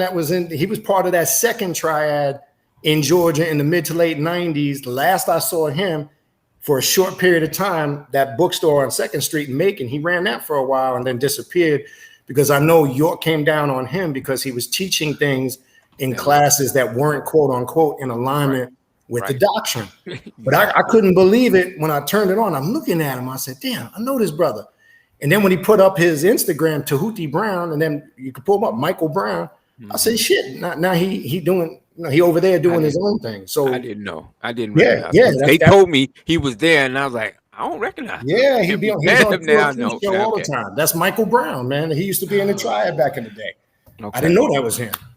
Me either. Oh, I have a request before we get too far in, because you said you might have to leave before 2 hours. Yeah, I'm good. You had receipts to show us, honey. You have to show us the receipts before you leave. As far as what? You said you had the documents. Chuck, which one was it? The signed documents by York or whatnot? Whatever you have on hand. You ain't got to dig for nothing. Well, what are we talking about? We got to be specific. What legal documents? Do you have any of the ones with Polight on them, giving him permission? I have letters that York wrote to me. Yes, I do have that. Can you show us? I'd have to. I can dig that out, but that's going to take some time. You can send that by email later. Yeah. I mean, you can either do that, or I can get it and post it. If you would be so inclined, if you would like to come back some other time, because the chat is not finished asking you questions. No, I'm okay for now. I was saying that because my little guy is asleep. He's asleep, so I'm okay for right now. Yay. If something pops up, I'll let you know. I just had to make sure I had him in bed. That was all. Jaguar. So let me ask you a question, brother. Right, Mike? You can hear me? Yeah, I can hear you. Go ahead, brother. Right. So now, right. So see, when we talk about things like this, right, people think of things like this to be a thing of the past, not possibly believing or knowing that this could be a thing of right now, and probably even stronger than we ever probably knew it right now. Who knows, right?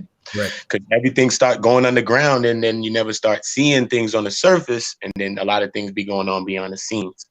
So when I listen, I say that because, when listening to conversations, right, I say that because I was listening to Uma's. I go back to Uma again. I was listening to the Uma conversation, and sometimes, through anger, you hear people talking, you know what I'm saying? And I was just looking at it, and in some of it, I was just hearing some passion points, right? And at the end, I was hearing a lot of passion points, and she was just really like trying to be heard and just it was about to end, and she was just saying a bunch of stuff. And in the end, she was kind of saying like, listen, these people are going under the guise of, trying to help kids and things like that. Don't support them. And right previous to that, she was like, even, my mom don't speak to me like that. I'm not going into a family situation, but she was saying like, even like people close to her are not speaking to her and things like that. And maybe they're mad about maybe her speaking out about certain things and shedding light about situations. But she, in closing, she closed it saying like, listen, don't support them, don't support that. Listen, it's under the guys are like some money, like for helping the kids, So she kind of spoke when he's speaking, it's kind of speaking like present. It wasn't speaking like a thing of the past, it's speaking like a thing of now. So do you think that this thing could be either existing now, existing as it was, or maybe even possibly bigger than it was, and even Dr. York could still be from the inside running this whole thing? Because even gang leaders from the inside of jails run gangs from the inside of jail. So why can't a person run a cult from inside of a jail? So what is your thoughts? I think some of what you're saying is true. Whether I don't know if we could say York is running it from the prison. I mean, I don't know about that. I don't know about that part. But I do know this bullshit and craziness was existing, and I still heard it was existing up until after I left. For an example, with the brother Deuce with York, members are claiming, and I heard these stories at the time he was with Sister Nifu, that he was sexually abusing her kids. And I've recently heard stories where some elders knew about it and covered it up. So there's still plenty of information and stuff circulating that this stuff has continued to continue. You got to understand this. See, my perspective on that is it starts at the top. York is at the top. This is a behavior. Obviously, we don't know how these people are psychologically impacted, and it maybe drew out a sickness that was naturally in him. Obviously, it's a sickness. If you look at a young child and you have sexual thoughts for a young child, you're a sick individual. And I don't think that can be cured. I just don't think there's any cure for that shit. Okay. I know people say rehabilitation. I'm sorry. I'm going to take a stance on it. I think anybody that abuses a child should have their nuts castrated and fucking shot in the head. That's just my opinion. I'm not afraid to say that. I'm speaking for myself. I don't care what anybody says. There's no cure for that shit, because if that happened to your child, think about how you would feel. But as far as to your question, yes, this stuff, there's been many things, incidences. I can attest, you know, we all saw Nifu with black eyes sometimes. There's been known fact that he was physically abusing the girl, and brothers knew this. So every brother that knew this and didn't say anything is just as guilty as the brother who was beating on the sister or abusing the children. You don't get a pass for that. You understand? So yes, I think that stuff continues. Now, whether York is facilitating it, I don't think we can say that, but I do think he obviously the mindset and the toxic culture that the organization produced in regards to that. I think some people look, some brothers can attest to this. I remember on the land, brothers that would come up to the land trying to look like Dr. York. It used to make me laugh my ass off. They would come up with the sunglasses, try to style their hair the same way. And when I reflect back on that now, it says to me, the insecurities that they had, because there was a lot of brothers that wanted to be like Dr. York to the point where they would imitate him, try to emulate him, look like him, dress like him. And it was quite comical. I would laugh at it. But now when I look at it, it's really disturbing when you look at it, because it shows it is very, you hit something on the head earlier. The man was very influential, and he affected people in good and bad ways. But again, take no heed. Let's call it for what it is. He was the intelligence can be used in two ways, in a very powerful, uplifting ways. It can be used for both, very crafty and deceitful. Okay, so somebody asked, what year were you born? Me? Yeah. 1971. I'm 50 years old. Okay. And Information Man Show, if you want to come up, hop on up. I have a question that I would like to ask you as well.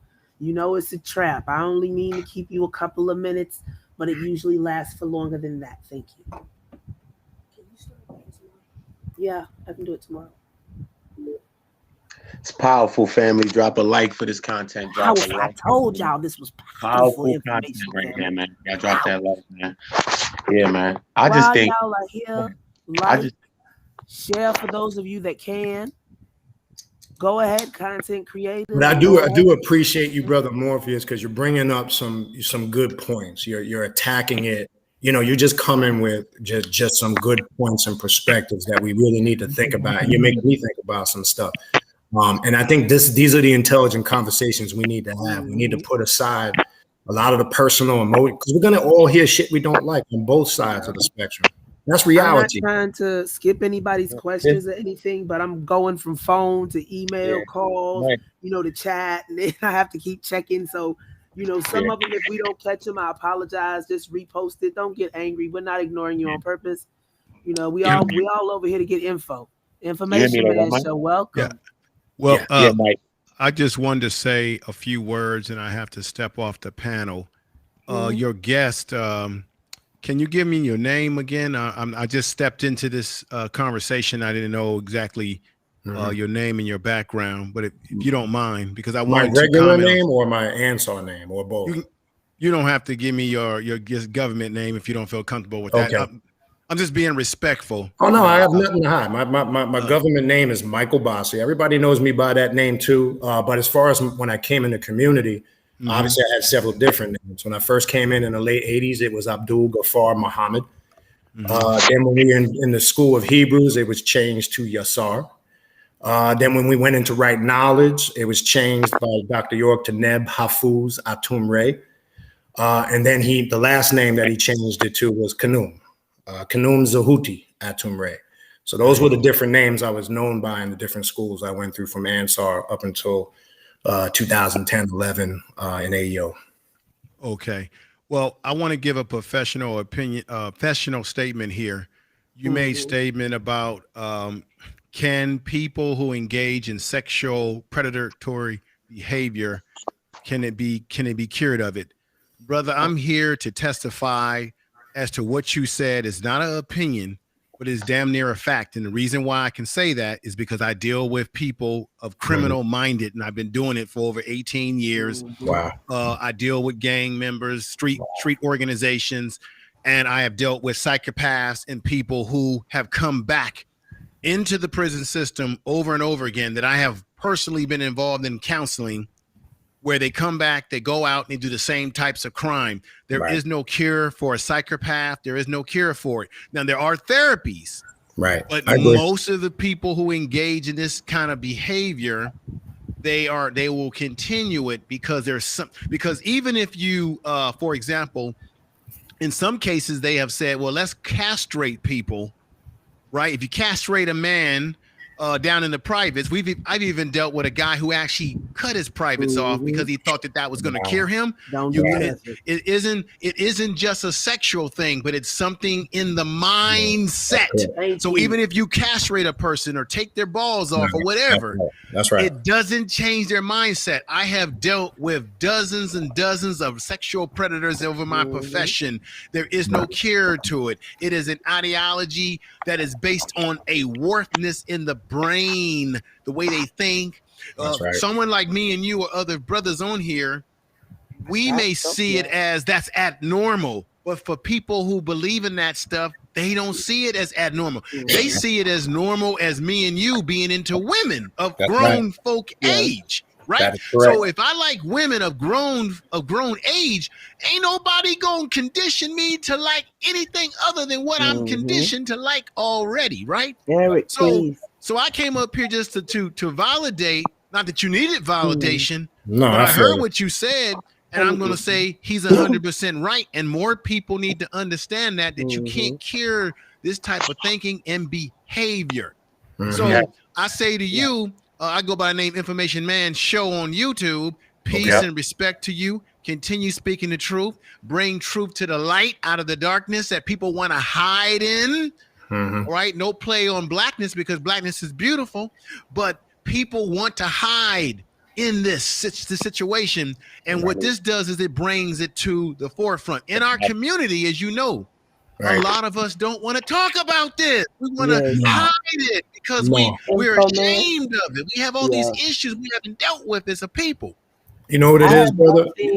That I would like you to explain. I just want to say something real quick to the brother's point. Hold on, DC. I think we're living in a day and time where nobody wants to just take a firm stance on something. My thing is this. I'm not saying my perspectives and stances and opinions are going to be in alliance and agreement with everybody. That's just, I'd be foolish to think that. But I think we all need to grow a pair of balls as men and put on our big drawers as women and be firm in our stance and not be ashamed of it, whether it's homosexuality, whether it's certain stances on certain issues. It's the old saying, if you don't take a stand, then where do you stand, period, and you're weak. I'm not afraid to express my thoughts on that. And I do understand not everybody's going to agree with that. And that's okay. But I just think what we're doing, this is therapeutic because we need to have these intelligent conversations. And I agree with what you said. And obviously I'm not going to question because you've witnessed years of that in your work. So who am I can't question that. Yeah. But look, to piggyback, right? Information Man, right? This is community, right? Right, Mike? I've been asking you the questions all the time, right? So look, right? So to piggyback off of what the Information Man show said, and what you're saying, right? This is why I'm saying, like, when we put our mindset in a person like a Polite now, right? So to deal with like a cult, right? Like even Information Man, after having years of history with this thing and dealing with this thing, we understand he's saying there's therapies, right? So imagine a mindset that has not gone through therapies, a mind like Polite's mind that believe in these things, and people that believe in people like a god. This is different than regular stuff now. So that thinking, he still believes in him because the way you believed in that. I was involved to deconstruct that, right? So I'm thinking like for him to be thrusted into the light after this now, right? Without really deconstructing, because people that usually go through things take a back away from certain things to get their mind right, to get their life like Mike had to probably do this, like Chuck, like Tarkinu Nupu, like certain people that have been around certain things. You got to take a break from certain things to see it, to get your mind right. But we never seen Polite ever take a break from things. So he's already been thrusted straight into Hollywood, where we know a lot of that is even, you already know, it's slap on the wrist. Yeah. So do we think that doing that process, not saying that from him knowing him, just based on that process of being through a thinking like that and knowing other brothers maybe that haven't went through this right processes of taking your time and getting this time back for yourself and learning back and taking away from the light, do you think that he could have changed some of these thinkings? Do you think that he took the right steps to go about changing some of that thinking that he thought from before? Right. I can't, from what I've seen after the fact, obviously there's some things that obviously I would question. Maybe he didn't make some of the right choices, but I do maybe understand also what led him to some of them choices from what I also did see, unfortunately, of what went on. Now, the other thing we have to factor into that equation, we don't know what Polite went through as a child. I bring this up because something that spoke volumes to me, I never saw it. I saw it recently because obviously with this R. Kelly thing, I saw that clip from 2018 when he was in Farrakhan's home singing I Believe I Can Fly. And I'm looking at the video, and what I saw there was a little scared but yet humble boy, and his soul and spirit was crying out for help. The man was sick. He was dealing with some shit. He never, to your point, he never really got the therapy or the time to deal with that. And I bring that up because when you said that, immediately it took me to that video, and I just saw that video the other day. And if anybody ever seen it, go watch it. It's like looking at R. Kelly as a little boy screaming out for help. So I'm saying that to say sometimes the individual makes drastic changes and they put up their shield around them. I do believe all the flashy cars and the money, and that's great. Look, let me say this. By all means, we should be striving to be financially successful. Again, there's two things that I still can't understand become synonymous with being conscious, and being broke obviously has become one of them in certain circles. But I think a lot of those external things are the masks that may be putting up to just hide what's really going on inside his mind. So I do think not just him, anybody in that situation, same thing. I mean, you can use that money and power to hide behind it like R. Kelly did and others. So I do think there is a lot of truth to what you're saying, but to what degree, that's tough. We can only assume, assess, and evaluate because we don't know exactly what's going on in that person's mind. And it would be wrong for us to try to speak for them. But I do definitely think there's a lot of truth to elements of what you're talking about for sure, 100%. What you can, what I can say is that you can give some educational inference to is that most people, well, let me say this.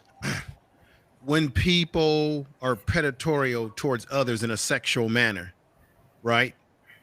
There is enough data out there that shows that that's a person who might have been violated at some point in their own life.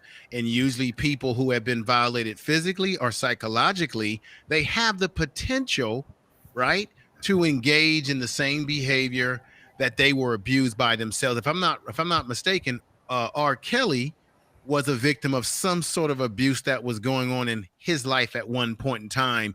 Go figure that he's now got himself caught up in something. It doesn't surprise me from a professional point of view. And I'm not going to say that Polite had anything, but what I'm saying is, to me personally, when I look at this situation with him, that usually when guys like this get caught, with their hands in a cookie jar in this manner, there's a very good chance, there's a very high probability, potentially, possibly, that this ain't the first time they've done this. It's just the first time that they've got caught. Correct. Because usually when you're highly narcissistic in your personality traits, you feel that you're invincible, that you can do anything in the world, and that nobody can take you down. And you're intoxicated with this energy when you have people who almost worship you like you're a god and buy into everything that you say. Correct. That's correct. I agree with that 100%.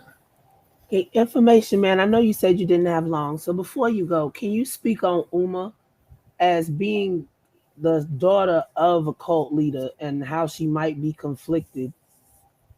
Well, she's automatically, I would say this because I want to be respectful. I don't know a lot about her. I can just say this.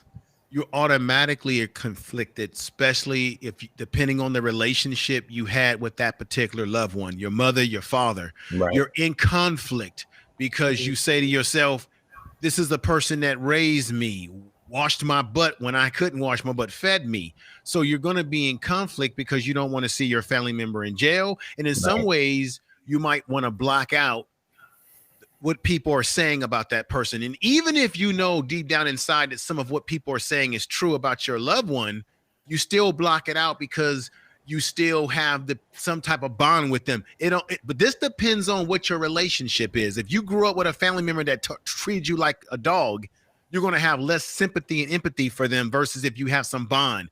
I think that she might have had some strong bond with her father. And who wants to hear people talking in a way that they see as negative about their loved one?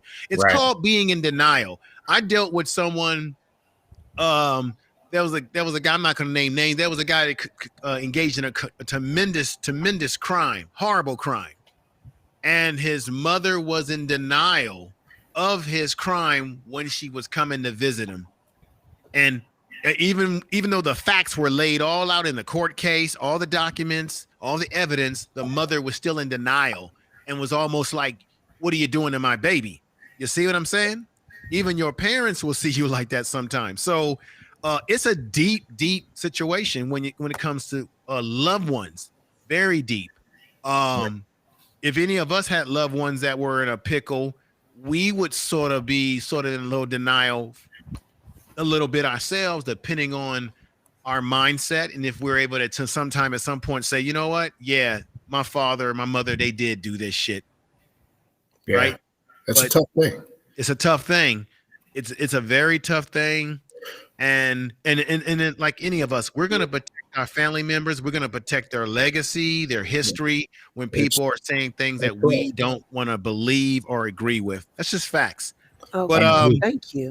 Thank you for letting me come up for the short time that I'm here. Thank you for coming. Thank you. You have a tremendous guest here. I'm gonna sit back and listen and take in the knowledge and learn. It's about learning from these situations so that we don't continue to repeat that which is happening. We should all be learning from all of these things that are happening.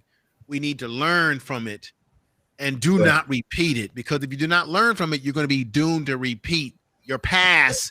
If you do not learn and understand what happened in your past, you will be doomed to repeat it in your future, is what I really should be saying. So thank you, everybody. Right. Appreciate peace and respect to you, my man. Thank you. To you as well. And one community, I love you, brother. You're doing good work too. Take care. You, brother. Appreciate you. All right, brother. All right. Okay, the porn bot thing has shown up in the chat. That means we are pushing up the algorithm. Let's keep hitting the like. Let's keep hitting the share. And you can't lie and told me you shared because I can see it when you do. It ain't nobody shared yet. Not a one of y'all. You're supposed to be sharing so everybody can hear this. Stop sharing trouble group.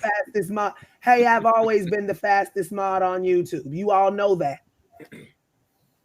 I put it in all my groups. Acknowledge me as the fastest. So yeah.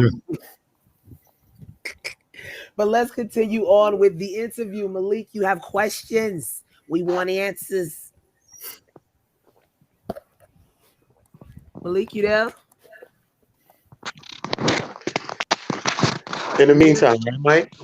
Hey, what's going on, brother? Yeah, it's community, right, bro? Look, so all right, after going through, because you went through many fields and walks of life, you know what I mean? You probably was raised a certain way, like me probably was raised at first, probably Baptist, Christian, whatever, from the house. And then you venture out, you know what I mean, find other ways of life, build with different brothers, God bodies, different things. We start going up the chain, start building. What is your stance on like religion now? How do you feel about your children believing in religion, like if they believe in religion, or like how do you feel about religion now? Do you believe in a specific way of life now? How do you feel about your children believing in a specific way of life as well? No, good question. Well, first and foremost, before I embarked on any other path of spirituality, I was born and raised Catholic, Christian, just like everybody else. I pretty much left that shit alone at an early age. And then probably at the age of 14, 15 is when I really started searching. And then obviously, believe it or not, the 5% Nation was the first thing I came across because in my high school, there were many 5%ers. So I was intrigued with that for a while. And then obviously, if you remember back in the day in New York, the Dr. York posters would be up on all the poles. I would see those and then run into, the bookstore over there, 179th and Parsons. And here we are today. Where my stance is now, it's probably a little unorthodox. I'm not religious at all. I do, and again, people probably going to misinterpret this out of ignorance. I do study more along the lines now, dealing with what some call the occult, but people will hear that term and their mind will start wandering into negative areas. Like I saw somebody mention stuff earlier. They were saying some stupidity shit about the serpent, and they don't even understand what any of that stuff represents. We can attribute that to the Kundalini and other areas of spirituality, but I'm more in a very open, neutral stance of spirituality. I do also have a background, which some have tried to come out and attack me for that, dealing with voodoo, African witchcraft and magic, and regardless of your stance, I'm not ashamed of it. I hate saying that. We was talking before you jumped on here. Malik, say something so we know if we can hear you. See, your thing's moving, but I don't hear nothing. Yeah, I can't hear the volume on your device. He got to go and come back in. Come on, continue, Mike. Yeah. These, which I still don't understand in the conscious community, why that is not addressed as a powerful spiritual path. Even when you look in the Egyptian Book of the Dead, there's something called Egyptian Heka, which the Book of the Dead is nothing but a book of spells and magic. And really, that's where the power lies. People don't want to talk about this because they'll attribute this to all the negativity and evil based on their ideology and their perspective. Now, me personally, I couldn't care what your perspective is on it. But I'm dealing more with those sciences of alchemy, ancient Hermetic philosophy. I do, because that is part of my background, even before I came into the Ansars and the Nuwubian Nation. And I've had detailed discussions and other things that went on with Dr. York when it came to such as Yoruba practices, or what some might know in this country as Santeria/Ifa. But it goes even deeper than that. That's just on the surface. So I do believe there's higher level information out here that need to be explored. I believe religion are the lesser schools of these mysteries. I think personally, in my opinion, it's a waste of time on all these platforms where people are arguing over who was first, the Egyptians or the Hebrews. To me, it's all a waste of time and garbage, because what good is all this knowledge and information if you can't apply it to transform your life? Where's the work? All I'm asking in all these communities is, where's the body of work that brings the change? Yeah. What ritualistic spiritual work are we doing other than regurgitating a lot of shit that we read in books and having arguments and debates and fussing and fighting? How is this transforming your life? Other than people coming on YouTube, and having these arguments and debates. So my stance, I'm very open in my spirituality. I explore all aspects, whether it's historical information, ancient Egypt, Africa, the occult, alchemy, because I think we need to study it and learn it all and develop our own path of self-mastery, right? We see the problem is people want to be categorized. Like we have to have a title. I'm Kemetic. I'm a Hebrew Israelite. I'm this and I'm that. I'm none of those things. I want to make that clear. I'm not co-signing on any of that. So people that are going to have a problem with what I'm saying is somebody that's a follower and subscribes to a certain ideology. So I don't have to with that. And somebody asked, that's your thing. And whatever. You may not agree with what I say, but I found my niche. I found my path. I don't answer to nobody. I don't think any group or organization has a lock on the truth and has the answers to everything. That's bullshit. Any group that comes at you, right? Anybody that comes at you and says, I belong to this group, and our way is the only way, and it's the divine truth, stay away from that group. They have an agenda. Anybody that tells you, I found out over the years, things that I was told to stay away from and don't read, it turns out if I would have stumbled across those things earlier, I may not be in some of the situations I got into now. You understand? Yeah. Can I chime in with you, bro? Hold on, wait, QI, because Malik been trying to get up here for a minute. Malik, go ahead and see if we can hear you now. If not, just send me the message on Messenger and I'll ask it for you. All right, can you hear me? Yes, finally. Okay. Go ahead. What's going on, brother? What's going on, man? Salam alaikum. How you doing? Salam alaikum. What's going on, brother? Good. All right. So it's dealing with this subject right here. So basically, I know that you had put me on to in 78, 79, Pork wrote the Yoruba book, right? That's right. So I saw where his daughter the other day is talking about that she's in Ifa and Voodoo. Mm-hmm. So for those that are listening that may have heard it and it's kind of interesting, like, what's this about? Like, can you elaborate on the whole thing with Dr. Pork trying to deal with Orisha, and having a legba and now people trying to get into Orisha and all this nonsense. Like, can I say something before you, bro? Can I say something before you, brother? What let me just say this. I study and I study in depthly, you know, and what I have learned is, like, just like with the African spirituality, there is, like you said, it's more to life and it's just uncovered. All we know is religion, which is substandard. And what I mean is religion is the bottom of the totem pole. Big time. Until you tap into self and then let yourself guide you instead of being guided by man or by being guided by religions or groups, then, you know, you lost. You know what I'm saying? Because, you know, they're talking about Yoruba. But to my knowledge, like right now, you know, when I discovered that we're Black people or melanated people or, you know, what are we? Because everybody got melanin. But we have, what is it, eumelanin? But see, break down neuromelanin and neuromelanin. See, people focus. Right. People focus. I like that the nerve melanin, because nerve seems to be the end all to be all. But, you know, like everybody has melanin. It's to different levels and different extents. But, you know, we have more melanin, and that's why they call us hue man. And hue is HUE. You know, we can be superior, but what the sad part about it is we're not. Because some kind of way we've been, I don't know what has happened, but we've been led by other men or other people or other groups or other thoughts or whatever, instead of tapping into self. And just like we were saying, it's like about it's about tapping into self. It's self first. You can't do anything until you find self. And that's one of our problems. Most people don't find self, and then they look for self in groups. Building up in the chat. Yeah, they look for self, you know, through other people and other things and stuff like that. Act like you didn't hear me right now. And then cults and religions, you really gonna act like you don't hear me, and you just gonna keep on talking. Who, me? I just said we got a limited time with Eric. With Mike tonight. My fault. This is a Q&A. You know, I dropped the ladder, but everybody's supposed to be orderly. Now, Eric I'm was sorry. up I'm sorry. Okay. I'm just running. But Venom been waiting. He said, "What year did you set the cast in the Masonic?" He said the Masonic Lodge. I'm sorry, I'm butchering that. But what was the question about the Masonic Lodge? What year did you set in the east of the Masonic Lodge? You talking about? Let me make something clear. When we did the degrees, I went and redid. I'm still a current member of Boynton Lodge 236 here in Florida.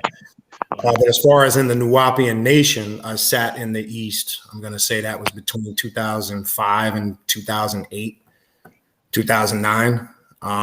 That's when I sat in the East, if that's the question that he's asking. But after I left the Nuwubian community, the Dr. York movement, because I found out later there were some things in the degrees we did were inconsistent with Masonic protocol. Yeah. And let me say this, remember, York's Lodge was not officially recognized by any Masonic body.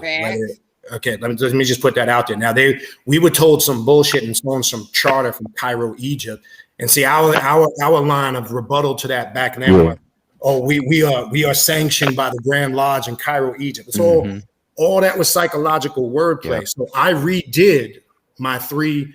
I went through the Blue House. I've gone through the Scottish Rite. I went and redid my Shriner stuff after I left the movement, not because so much that I was really into it, but I wanted to get the experience and do it the right way. So now when I'm teaching brothers that are Masons or having discussions, I have both perspectives now. I have what I went through in the movement, and then I have also what I went through in so-called what's accepted as a recognized Masonic body or a chartered body here in this country.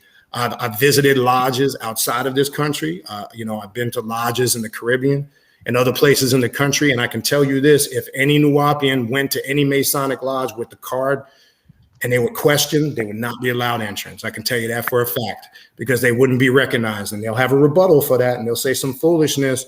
Oh, but our lodge is chartered by such and such. We don't need that. Well, if you want to travel and enter any lodge, you do need that. Okay. 3 or 4, bro. Just have 3 or 4 letter or both. Right. Say it again. 3 or 4 letter. Okay, or good both. question. Okay. Now, what the sister's talking about. Finish with his question, though. Right, and let's get back to Brother Malik, because we cut him off. Go ahead, Malik. Let me just on the letter thing. About an hour struggling through the internet. But let me throw this out there. When you're saying letter, just to verify what the sister is talking about, you have AF and AM, Ancient Free and Accepted Masonry. You have F and AM, Free and Accepted Masonry. You have Prince Hall. You have International. There are differences in the structures of when you go through those lodges, because if anybody's ever been through for an example, a military lodge or a Prince Hall lodge, it's not going to be the same going through a 3-letter lodge.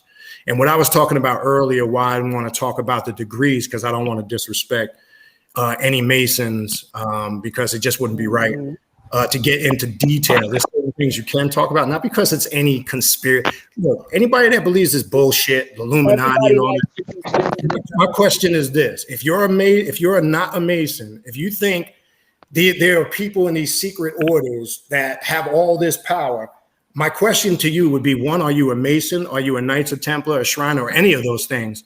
And if not, where are you getting your information from? And if you're only getting your information from some YouTube videos, some book, then what again is your claim to make those statements? I can tell you none of that shit that people think goes on at the Masonic Lodge goes on. It's all conspiracy, because people feed off of that nonsense, and they get it's just ridiculous. But that's what she meant when she was talking about the letters. Please go deep, bro. I need the deep. Go deep. Please go deep. And let everybody answer their questions. Now this is why I close circle. I know. I'm sorry, Tasha. I'm just telling them to go deep on everything. This isn't a one topic thing. We've already asked Mike to come back. We can't pick every question out of his head in one night. Right, and but let's give us 57 lectures. I didn't want to be disrespectful to Brother Malik, so let's get back to him real quick. Look, this is supposed to be the neutral zone, so ain't nobody gonna go hard for nobody else's beliefs over here.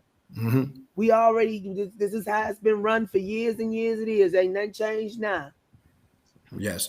So ahead, So I mean, in essence, I asked the question. I make the statement because I know that you and I and some other people who are watching were initiates. Correct. And so this is offensive. This is highly offensive, especially coming from Pork. So if you could just elaborate on this. Yes. Right. I remember your question clearly. Remember, Dr. York's brother Obar is also into a lot of these passive African spirituality. If those remember on the land, York had told me that he was a son of Obatala, that he did and was into some of those practices. Now, a lot of members will refute that. There was work at the time when the case was going on being done, where some members branched out on their own to try to work with Yoruba priests to get him released from prison. People may or may not know that. Then there's this contradiction that comes on the back end because people out of ignorance don't understand it. They think that dealing with African spirituality, voodoo, African sorcery, witchcraft, they hear those terms and go, oh my God, that's so negative and evil. How can you say that? Well, if you believe in African spirituality, how can you not include that? Because that's really where the power lies. You can sit around all day and regurgitate shit from books. It don't mean shit to me. Okay, because if you cannot produce no results in any of the work you're doing, all you are is a walking encyclopedia. So when it comes to that Yoruba, the Yoruba thing, in regards, and I know, as you said, Leah had mentioned that because Leah is familiar with that spiritual path and has practiced it. We've had discussions with that, and I've went into visits with Leah, as I discussed on Sarnetta when we went in, and so I know her to a certain degree at that time period when stuff was going on. But York asked me to send him books on how to make an Elegua. He asked me what would be the best books for him to learn about Yoruba, and I sent him the Osha book. There's 2 volumes to it, Osha 1 and 2. He asked that because he wanted, Leah, I guess, had written him some letters at the time, and some other members had questions about Yoruba, and I guess he wanted a source that he can look into. And then the next thing I find out, there's a letter that pops up, and I believe it was to her about how to make an Elegua. And when I looked at it, it came straight out of the Osha book, okay? So I'm just saying this is the kind of manipulation that went on.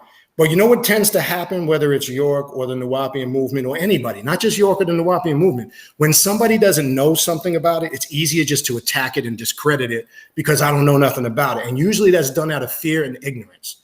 And that's the #1 disease that's running rampant on this planet is ignorance. Because people will say shit about things they have no knowledge of. So because they don't know about it, let me just discredit it. So when it comes to Yoruba and that whole thing and their stance on it, and when York you got to remember when York put that book out in the late 70s, that was coming from an Islamic. So we have to keep that in mind.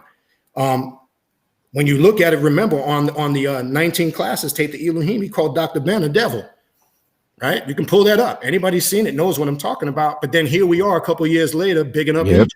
Mm-hmm. Bigging up Egypt. And he asked to bring Dr. Ben down. Yeah. I talked to Mark Thompson myself because Mark Thompson was a real close friend of Dr. Ben. And I went to Mark Thompson because, Mark Thompson was with WOL. So, when we was doing the radio show. So I said, you think you can get on Dr. Ben to come down to Tamaray? And he said, I will never go down there and give that man no shine. Exactly. But Chuck, you know as well as I know, and Brother Malik, you know as well as I know. Here's the excuse. That was a school we were in. See, they get a pass anytime. See, the only answer they're going to have to that was the school at that time. So that's the justification. See, York always went with whatever was hot, whatever he had to morph into to get people interested. That's what we did. But here's the thing. When any school we were in, I've said this before in the past, and obviously he always placed himself as the highest deity, right? If it was the Ansars, he was Al-Kut, right? Or Melchizedek. And when we were in the school of right knowledge, he was Marduk, right? No matter what school, when we were in school of Egypt, he was Atum Re, right? Think of the psychological profiling that does on an individual, okay? So he made sure in every school we go into, he is the highest entity or deity, okay? So I'm saying this because that's all part of the perspective when something is attacked, say, as far as the Yoruba, because if they're not dealing with it and they don't know about it, then let's just discredit it. Oh, all they do is sacrifice animals and blood. Right. But yet, when you look, I've always brought this up to Nuwubians. When you look in the temple of Amun-Ra, you can pull this up. Anybody that studies Egypt, there was animal sacrifice in Egypt. You just need to look hard. When people have a problem with animal sacrifice or blood sacrifice, it's all in the Torah. Any Hebrew that wants to debate and say that's evil and negative, this and that, shit. That God of the Torah loved the smell of dead animal flesh and blood because he required tons of animals to be sacrificed and the blood to be splurted on all 4 corners of the altar. Why do you think when you see a Catholic priest, an old school Catholic priest, he lifts the chalice and the communion wafer and he goes to all 4 corners? What do you think he's reenacting when he does that shit? It's that tradition when you look in your Bible. All that shit is encoded there because when they look at certain things that they can't explain, then they go off on a tangent about what they fear. So the whole thing that Malik, like you say, to somebody that practices Yoruba, the book is disrespectful. And the only thing I can say at that time, and I read that book in the 80s, so that came out a few years before I actually came in, but I do remember stumbling across it. But I remember on the land, there were a good brother of mine, Curly, another good brother, Calvin, some Dominican brothers. And we went inside the temple and we bring drums in there, and there was some stuff that we had done in there. And York had a lot of questions about that path. He was asking a lot of questions about Obatala. So I'm saying all that to say he was very familiar with it. So I think the knocking of it is hypocritical because there's no monopoly on that. That's one doctrine that they don't really have an understanding of, because I've heard some really ignorant statements. So I think a lot of that comes from ignorance, Brother Malik. I think it just I have a couple of people that have asked a couple of the same question, and I know this question always gets pulled out, and everybody's gonna laugh, but there are new people with us. Can you and Chuck please tell us about Pickle Man? About what? Pickle Man. I know that's Brother Malik's thing for years. Give it to Malik. Yes, Malik would fall off before we. Yes, he was the one that took that and made it. Yo, listen, man. When you look, you got to understand, when you're looking at the holy tablets, okay, when you're looking at a lot of York's books, see, here's the thing. I'm going to keep it honest with you. I'm going to keep it 100. I have no problem, and no matter how bizarre or non-bizarre it is, if York would actually give the credit to his source. Okay. Here's the thing. A lot of that stuff came from sci-fi books, and it's just like me and Chuck were talking about the Kabbalion by the three initiates. Yeah, but if anybody, all you got to do to show plagiarism to the fullest, just get the Sacred Wisdom of Tahuti written by Dr. York, and get the Kabbalion by the three initiates, which is the 7 Hermetic Principles of Tahuti. Lay them side by side. He was into cartoons and all of that. All that shit. Planet Risk came from a cartoon. You know, I found it out today by listening to Tasha. Somebody said that on Tasha's live. He seemed like he was very in depth into cartoons, and most of the knowledge that he's cartoons out there all day because he had nothing to do because people collected money for him. Girl, was cartoon stuff. You know what I'm saying? Yeah. And that's what's so funny. You know what I'm saying? It's like a trip. That's why I appreciate you, Malik. You know, you got to keep coming back to Tasha and all of us, because I got a lot of questions because you're well studied. And, you know, I'm just going to set it and back out because I don't want my sister to jump all over me no more. Look, I just want one thing I see here real quick to address. There's a statement here that Catholicism has nothing to do with Hebrew. I just want to address something. That's not entirely true. They are influenced by Hebrew traditions because the Catholic priesthood is based after the order of Melchizedek. Because when you go into your Bible, the whole Catholic priesthood is based after the order of Melchizedek. Anybody that studies real Catholicism will tell you, why am I saying that? Real simple. Because when you go into your Bible in Genesis chapter 14, verse 18, that's where you see Melchizedek when Abraham comes back for the slaughter, providing 1/10 of everything he has, which, by the way, is where the pastors get given 10% or tithing from. You see this also, this Melchizedek character pop up in Hebrews 5. In Hebrews chapter 7, you see him in Psalms chapter 110, verse 4, ancient of days, no father, no mother.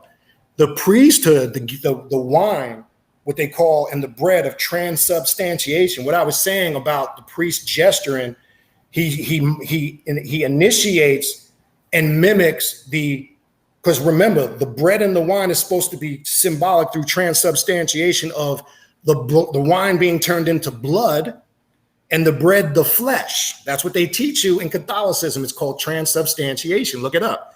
So an old school priest, not the newer ones, you got to watch. When they do it, they'll take the chalice or the host when they lift it, and then you got to watch real quick. They'll go to all four corners.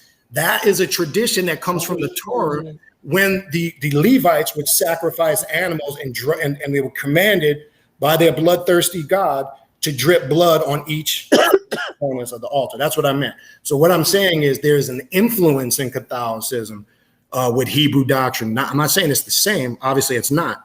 But there's a high influence there. I just want to throw that out there. That's all. Okay, if somebody said, dang it, I'm sitting up here fighting the webcam trolls and I forgot the question. Oh, yeah, Malik's supposed to answer about Pickle Man. Is he still up here? No, he done fell off. Eric, you had a question. Go ahead and ask Mike, and then Malik will probably jump back up because the chat wants a thorough description, synopsis of Pickle Man. And Malik is the man to give it to him. Peace. I gotta take a pause for the call, so I'm gonna put myself on mute while Eric asks his questions. Chuck is in charge till I get back. I can grab the holy tablets and show you a picture of Pickle Man. It's cartoon. Like we just gotta get to the basics. Every time they come out with the daggone pictures, it don't matter how ridiculous. Look. It's cartoon. Listen. Come on now. Listen, How long? In a nutshell, listen. Let me say this in a nutshell. York put the image. He had taken it from another publication. Does not cite, of course, where that publication came from, and he added that image in his book. In particular, the Is God an Extraterrestrial? On that page, he has the creature from the Black Lagoon, the Predator, and the Pickle Man. Okay, in that configuration there, he makes mention of the Pickle Man, but he gives nothing historic about it. No trace, no path, nothing. It's just there. And I put it in an article because it was a comical idea just for anyone to even mention a name, the Pickle Man, in conjunction with the Predator and the creature from the Black Lagoon. It's all comical. It was more satirical in nature. So let me finish. Okay. So that was where I put that question to Nuwubians, because it was a ludicrous thought that York would even put it there in a book that's supposed to be about right knowledge. So when I ask people to confront them with it, is to ask them about something as ridiculous as that when it's supposed to be in a publication that is giving you the facts. Chuck, let me throw into what you're saying too. Now you're going back to the early to mid 90s. Now remember, there was 2 magazines where a lot of that stuff came out of. They're not in circulation no more, but you can Google it. It's called UFO Universe and UFO Library. Right. A lot of that shit, York had access to all those books, Majestic 12, Area 51. All that stuff is out there. You see, nothing is new. It's only new in the sense you may never have heard of it. So it's new to somebody that never heard of it. You got to understand, we were in a cult mindset at that time. So we were fascinated by it. We got to keep that in mind. As comical as this shit is now, we could say that because, like the brother said earlier, but brother everybody Morpheus doesn't understand. Right. You had to step outside in a comical manner. Yes. 2 steps. Let me just say, right quick, Chuck, so you'll know. Go ahead. Right quick, Chuck, so you'll know. It's like what y'all have to, like I said, let me tell you what you were missing, Chuck. It's like this, because I'm gonna bring you on my channel too. And it's a church cult type of feel. And they need to know this because this is bigger than what they know. They don't even understand. But at the same time, let me get to the point and get back. It's just like this. What you have to realize is that you're higher intellect because you had to be, because of the simple fact that you had to dispute some comical cartoon, some truth, and all of that. You know what I'm saying? It's all of that mixed into one. So you're of a higher knowledge, but the average person out here is not. And the average person out here does not know how to critically think. So you have to break that stuff down all the way to the bare essence for people to understand. You have to say cartoon. You have to say, and one of the things y'all missing is York did not do most of his books. Most of his books was done by those young underage girls that he molested, that was in the office, that worked in the office. Because I heard Tariq. We have Chuck over here all the time. We miss nurse. No, I agree. I agree. Yeah, with so those points have to be. What I'm saying, Chuck, is those points have to be brought out as well. Yeah, I understand. A lot of his stuff he didn't even know about. He was given a piece of paper to say what he needed to say to be in alignment with what he was teaching. It wasn't stuff that he had came up with it on his own. It was his staff, a staff of underage girls, artists, and different things of that nature that gave him his perspective. All right, but to that I would say, hold on. right, Kiwa? Go ahead, go ahead. Hold on, because remember, we still got to go, and we want to make our things quick and give questions to Mike so we could go in and out and respect Mike's and time. come back, Mike. We don't want to Come go back, into a Mike. teaching. We need you, Listen, Mike. no. All I'm going to say is this. To that, I would say this one thing. Look, to the one thing you might say, the underage girl that wrote the book too, but we heard from Uma say herself that my mom also was writing a lot of these books and things like that as well. So it's much more people, it's much more thought that go into many things that's Right. going on. I ain't just saying underage. Right? I'm saying I know for underage from the victims speaking out and telling their perspective. But you know what I'm saying is York didn't do it. It was plagiarism. And most of that stuff was handed to him. It wasn't his own work. That's what I'm saying. He just went back over it and vetted it after everybody. None of that was York's own work. See, let me just add this. Nothing is ever going to change for people, period, in spirituality until we give up these old paradigms. Nothing will change. Okay, Mike, we have a question that's been asked several times in the chat. Yeah. Do you have a YouTube channel? And if so, yes, I do. But I will warn you, it's probably not going to be in alliance with your so-called conscious community thumpers. I just want to make that clear. I really personally don't care because I don't need to align my spirituality up to their standards because I can refute. You are exactly. So I want to make that clear. Yes, the YouTube channel is Primordial Chaos. 2 words, Primordial Chaos. If you don't understand the occult, if you don't understand left-hand path, voodoo, African witchcraft, sorcery, it's not going to be a channel for you. I stand firm on what I do because I get results. I don't care what people's opinions are. I don't care what their thoughts are. It's irrelevant to me. I'm out of that circle. So you can't. Hold on. With 1, 2, 3, 4, 5 folk up here now. You 6. Let me just tell people real quick. No, you've been let me telling for about 30 minutes now. Mike's time is limited. You want to go deep delving, and tonight ain't the night for that. We want Mike to come back. We don't run him off because we done tried to suck him dry like I'm sorry, Mike. I don't want to run you out, but I like you. I keep telling you, we ain't gonna get everything we want in one night. I agree with the sister. Let's try to stay. I mean, we can't hash everything out in one night. All the major questions. We can't. We brought Mike on here to ask questions about Polight and the York connection, and that stuff. And y'all want to go to other places. That's when you ask him, can he come to your channel for a discussion? See, this is what I'm saying. Again, I'm not judging the person, uncanny mage. See, that's another misconception. People hear again, we got to get out of these interpretations. People will hear the word occult, which is just a Greek word that means hidden. I know you made a statement maybe on what you came across that not all occult information, some are and could be pedos, just like in the conscious community you got a lot of pedophiles, African Bambaataa, etc. So we have to be careful when we make those statements. Maybe what you've come across and experienced, yes, but I'm not dealing with any of that what people might think with the satanic panic back in the 80s and all that crazy stuff. We got a Polight question in the chat. What was the name of do you know the name of the magazine that Polight was selling? You know what? I do remember it because it was actually a newsletter, and I do remember at the time there was a debate whether he should keep putting that out because I remember York said to him, "Be careful, don't cut the branch that you sit on." I think what he was putting out in it, York wasn't 100% for it, from what I do remember. Wasn't it the Ankh, something Ankh, if I'm not mistaken? I can't remember the name offhand. Is it the Golden Ankh? Did he name his newspaper the Golden Ankh as well? It might have been that, because I heard somebody mention that earlier. I do remember it was a newsletter / newspaper. I do remember that. So the newspaper was named, Information Man Show said he would love for you to come over to his channel sometime. So, sure. If you would type in the chat, I'll go ahead and give you a wrench and you can put your email in there and you can drop the link so the mods can rotate it. Yeah, okay. And then y'all can email each other and hook up. See, we done made another YouTube connection. Give it up for the Treehouse family. It happens every time. We're matching up YouTubers with salute.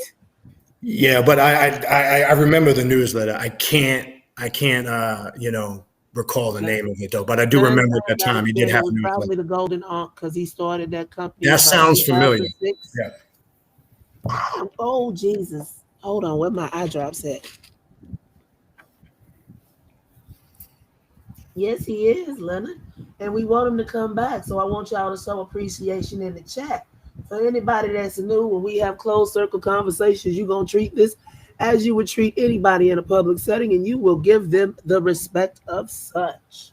Mike, can you please come back? Because we love you. I love you. I love you too. Well, that ain't directed at you, boo. That's the whole chat for the new people, you know. We need that knowledge, Mike. So we need to come back. Every time somebody comes out to speak out, everybody wants to jump on them. They don't want to come. Right. But let me just say this. If you're not willing to challenge, I mean, the stuff that you got to be willing to challenge your ideologies. You got to be willing to challenge some things that you stand firm on, because you're going to find out. You're going to find out as you really start to study and grow, a lot of the shit that you thought was correct. Can you explain again? Because Venom said he still doesn't Don't get be how scared, York Mike. We mixed. Hold on, mixed, Mike. Venom said he still doesn't get how York was sending all this mail to Polight. But he wasn't. Okay, but we have to understand this. I don't know that person, their connection, and what they know. Let me stress this. When York was first arrested, I don't know how long this person goes back, what their involvement is with the community in York or not. I don't know if they're going on hearsay. I'm telling you, this is how it was and how it got to where it is at the moment. Right now, yes, majority of his right and privileges are cut off except to a select few family members and legal. But prior to that, it was wide open. It was many people, not just Polight, not just myself. There are many people that can produce. Hold on, I'm gonna show you something for an example. You guys got 1 minute? Go ahead. I'm just to give you an example. Hold on. Go ahead. Yeah. Thank you, Hada. And real fast, because how does the Polight support in Nuwubu today? One thing is for sure, that in the various circles of the Nuwubian cult, they're all attacking Polight at the moment. You have different YouTube channels where the representatives or quasi representatives of the organization are all condemning Polight. You may have Ramesses Richardson, aka Prince York, who holds his support for Polight. But for the most part, right now, Polight is a dirty word within the Nuwubian cult. Okay, and then Muhammad said, can you confirm, or are you privy to the fact that members from Bushwood community would go to libraries and get a lot of the books or cut out pages from some books so that they couldn't find the original source? Oh Lord, you done gotta. So who released his app? That's gotta be a troll. That's got to be a troll. If it's you, hop your butt on up here. What? You got some answering to do for why I'm a bitch. Tell your girl to quit running around talking about people's deceased children. Wait a minute. Did I lose something? That is in the chat, allegedly. Oh, okay. I don't know if it's him or not, because most of his accounts are blocked. If it's him, he's going to jump up here. Oh, sister, why you talk about me like that? Come on. But going back to what I was saying, but yeah, that was right now, nobody, I ain't gonna say nobody because people are individuals, but that's a troll. Collectively they're going after him because to them his behavior has brought a bad name to the already dirty name of the cult. So now they've moved to make another individual synonymous with pedophilia, which is one of their main guys, which is Deuce York, or his actual name is Damon Pryor. All right, so now he's the beast in this game now. So let me just show you this to the person that's asking the mail. I'm gonna put them up on the screen. These are just some that I dug out. These are all letters from York. Okay. You see I can give you the dates. I can open them up. Okay. I just grabbed. These are just some of them. Okay. See this? These are all from York. Okay. List can go on and on. I mean, I can throw 50 of them up right here. Just for now. And the time period, and let me open it up so you can see that. Just so you can see their actual letters. Him, drawings, writing in Nuwubic. So you're going to say that I made these up? I did these myself? I wrote these all myself? and I have time, I'll even read some of them. Some of them I won't because I just won't. Okay, I can go through. That's not him. That is a troll. Okay, see that? So these are fake. I guess this is a conspiracy. This is not real, right? See, that's what stupid people will say. Yeah, anybody that's ever been around, they know who you are, Mike. No, but I'm just saying that to say, and it's not. I'm not discrediting the person that asked that question. What I'm trying to say is, at first, his communication was wide open. Many people got letters. Many. Yeah, I had plenty of them.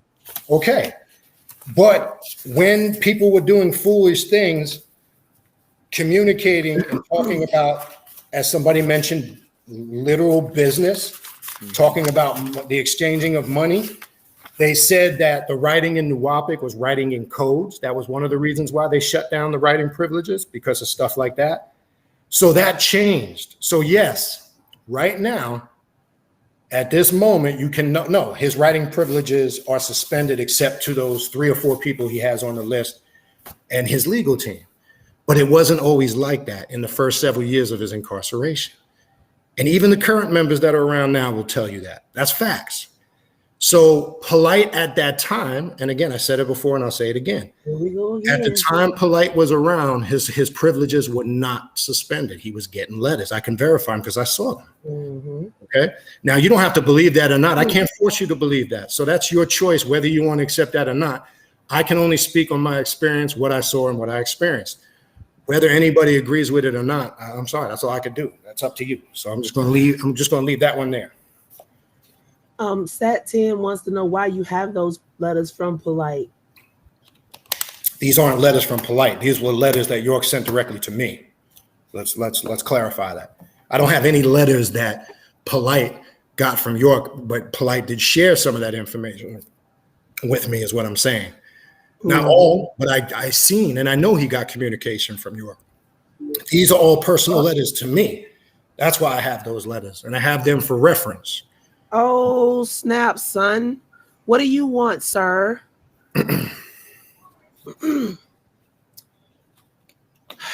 Frank, is that you? If not, I'm going to drop you. 5, 4, 3, 2, 1. Yes, and same thing like Brother Mujahid 72 is saying. York would also send letters to the bookstore, like for an example, in 2010, 11, when they would have Blue Lodge meetings inside the Brooklyn bookstore, sometimes he would send a letter addressing the whole craft. Okay, so he's 100% correct. So again, when you're asking a question, you need to be asked and be clear on what perspective are you coming from? What time frame are you referring to? And most importantly, identify your involvement or your stance or not stance. Or you're just asking out of curiosity because you want to know. But that sounds like when somebody's asking questions like that, they're asking because they have a preconceived answer that they're looking to hear and they're not getting it. So, then it goes another route. But it is, whatever it is. What up, radio? Let me hip you to something. You might be new over here. These closed circle conversations are neutral. Now, they nice enough to come out and answer questions. So be nice enough to not do all that. If you got to say something, keep it to yourself. Say it in your room. But be polite while they're here. Not that kind of polite, but Polite polite. Oh, speaking of, I have totally forgot. Earlier, Venom asked me, did you know anything about Amunet? But I told him that you said he came in with Polight. So that was pretty much I only know Amunet from being around at that time. That Polight came down here one time when I had the bookstore. Here in South Florida, and he was passing through, and they stopped through the bookstore. That was the last physical time I saw him before that event or that lecture he did up in Brooklyn. So I only know of Amunet based on, again, we can't speak on her personal life because I don't know. I'd be a hypocrite if I spoke on her life like that. And Hada said, who sends your commissary money? Family members, to the last of my knowledge. There has to be somebody approved to put it on there. To my knowledge, I mean, it used to be before any restrictions. I couldn't tell you now, but back then we had the ability. Anybody could have really did it back then. So I couldn't tell you what's that situation now. I don't know who puts money on his commissary right now. You'd have to ask a current member, but I remember back. Oh, it is Frank. Hi, Frank. You came over to the CCC TV bitch channel, huh? Yeah. Then you drop off again. The green room's dirt down, quick and dirty version. If you made the take and you was at the top, you get to take your lady to the green room. Mm-hmm. Yeah.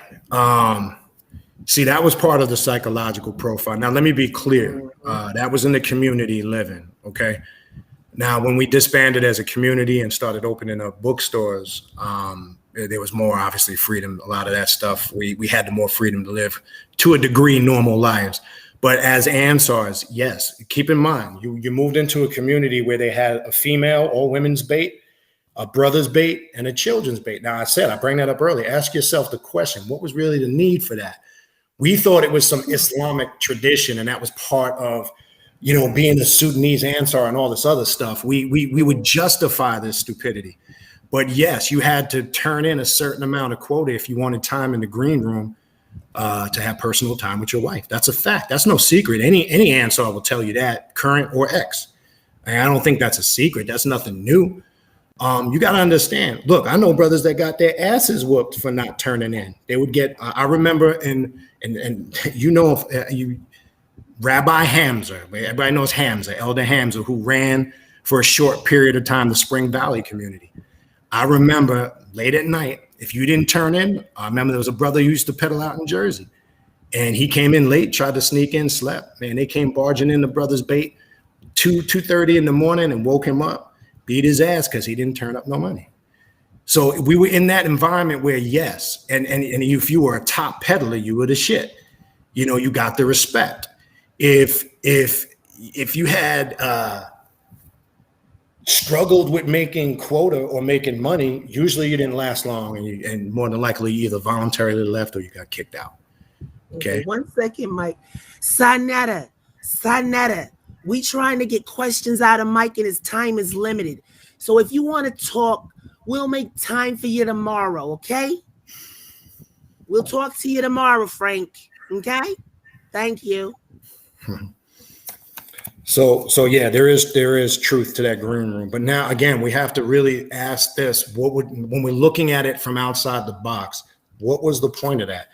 But I look at it now. You got to look at it. Place yourself in a position where the women are separated. They're not around the men all the time. And majority of the time, the man that you see 90% of the time is York. You do the math. What do you think is going to happen? You do the math. It's just common sense. I don't know why anybody never caught that one. Anybody can look at that one. Think about it. If I have the power to keep you as a man from your wife and vice versa as a wife from his husband. Here comes somebody again. It's psychological. Oh, this is Malik. Okay, I was finna say. Hey, so how did you control that, Mike? All right, so when I came up, and one thing that I'm glad of. Look, I can only speak for me. I didn't play none of that shit. And me and my wife, again, I'm talking about my wife that passed away in 2011, my first one.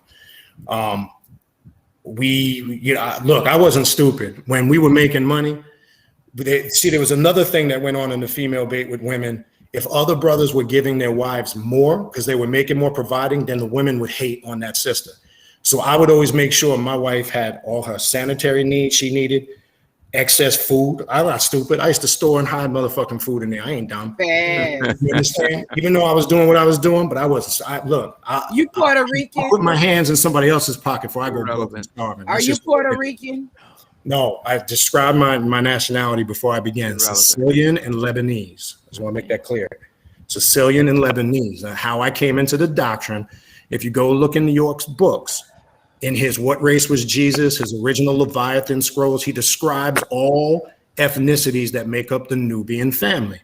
That's how they got me to get interested in the doctrine. And that's in there. It shows Sicilians, so Japanese. You have no ties with America, indigenous America. Say it again. You have no ties with indigenous America. Well, when you say indigenous America, what are you talking about? Be a little more specific. Well, I'm Mayan. I'm a Mayan descent. Okay, I got you. Mayan descent. I got you. Well, it depends, because when you look at and you trace your ancestry and your DNA tree, there is how it gets there. There is some Peruvian in there, and there's Peruvian tribes that do have a direct link to whether you're talking about the Aztecs, the Mayans, or the Olmecs, or any of those indigenous tribes. Yes, in that sense, there is some of that in the bloodline, but most of it goes back to either Northeast Africa or the Southeast Mediterranean. But you do realize that everybody does not have African, right? Most definitely. And I'm not sitting up here. Obviously, you can look at me and tell I'm not an African. Right. I just want to clarify. Well, no, I'm just saying that. And nor am I trying to portray myself as. Let me make that clear. And look, whether anybody likes it or not, I don't care. It's irrelevant to me. But I do believe, I'm saying it's irrelevant to me in the sense it doesn't affect. Okay, we got 2 questions in the chat. Yeah, keep it going. Venom says, how old was Polight when you first met him? If you don't know the exact age, like late 20s, early 20s. He had to be in his early 20s, to be honest with you. I don't even know, but he definitely, I would say from my estimation, I would have to say early 20s, very early 20s, most definitely. Okay. And then somebody said, do you know Ezekiel? Ezekiel who? You got to be. Chuck, do you know Ezekiel's old name? Where is he from? Give me a little more info. He's from New York. He was up there at the Bushwick location around the shooting time. He must have been by another name. The Ezekiel. Probably. Yeah. What was his Ezekiel? That's got to be an older school name. What was Ezekiel's about probably, I'd say late 30s, early 40s.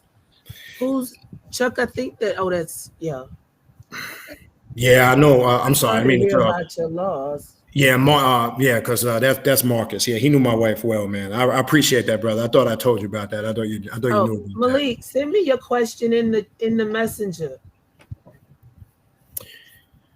I think Chuck might have got a phone call or something. That's what that sounded like. My apologies. Mike. Somebody said he did security for him. I think at the bookstore. But he went by another name then. I don't remember his answer. If he did security for York at the bookstore, you got to be going back because York left the Brooklyn bookstore. There's a lot of information. I want to clarify the timelines I've been hearing in different platforms. People are confused when the schools changed. York left Brooklyn and Bushwick and set up Jez and Abba. The Ansar officially disbanded, I'm going to say around 91. Before we started going, 91, because the 19 classes took place in 91. They say he was on Polight security team. Oh, no. Grades. Okay, I think you're talking, if I know the brother that you're talking about, and again, a lot of that was formed after when Polight became a little bit bigger. If you look at some of the older videos, I think you're talking about that tall, kind of dark-skinned brother, if that's who I think you're talking about. I didn't know him on a personal level, no. I did, if that's what they're asking. I didn't know him on a personal level. Okay, Maze, if you want to ask anything or say anything, you're more than welcome to jump up. You got to jump up. I just want to ask him one quick thing. You said the Kabbalion, right? The Kabbalion, and then you said it was a book that was comparison, something Tahuti. What book was that? If you get a copy of Dr. York's Sacred Wisdom of Tahuti, okay, sacred, and get a copy of the Kabbalion by the 3 Initiates, which basically is the 7 Hermetic principles of Tahuti. And word verbatim, there's nothing changed. Just look. I put it on my website.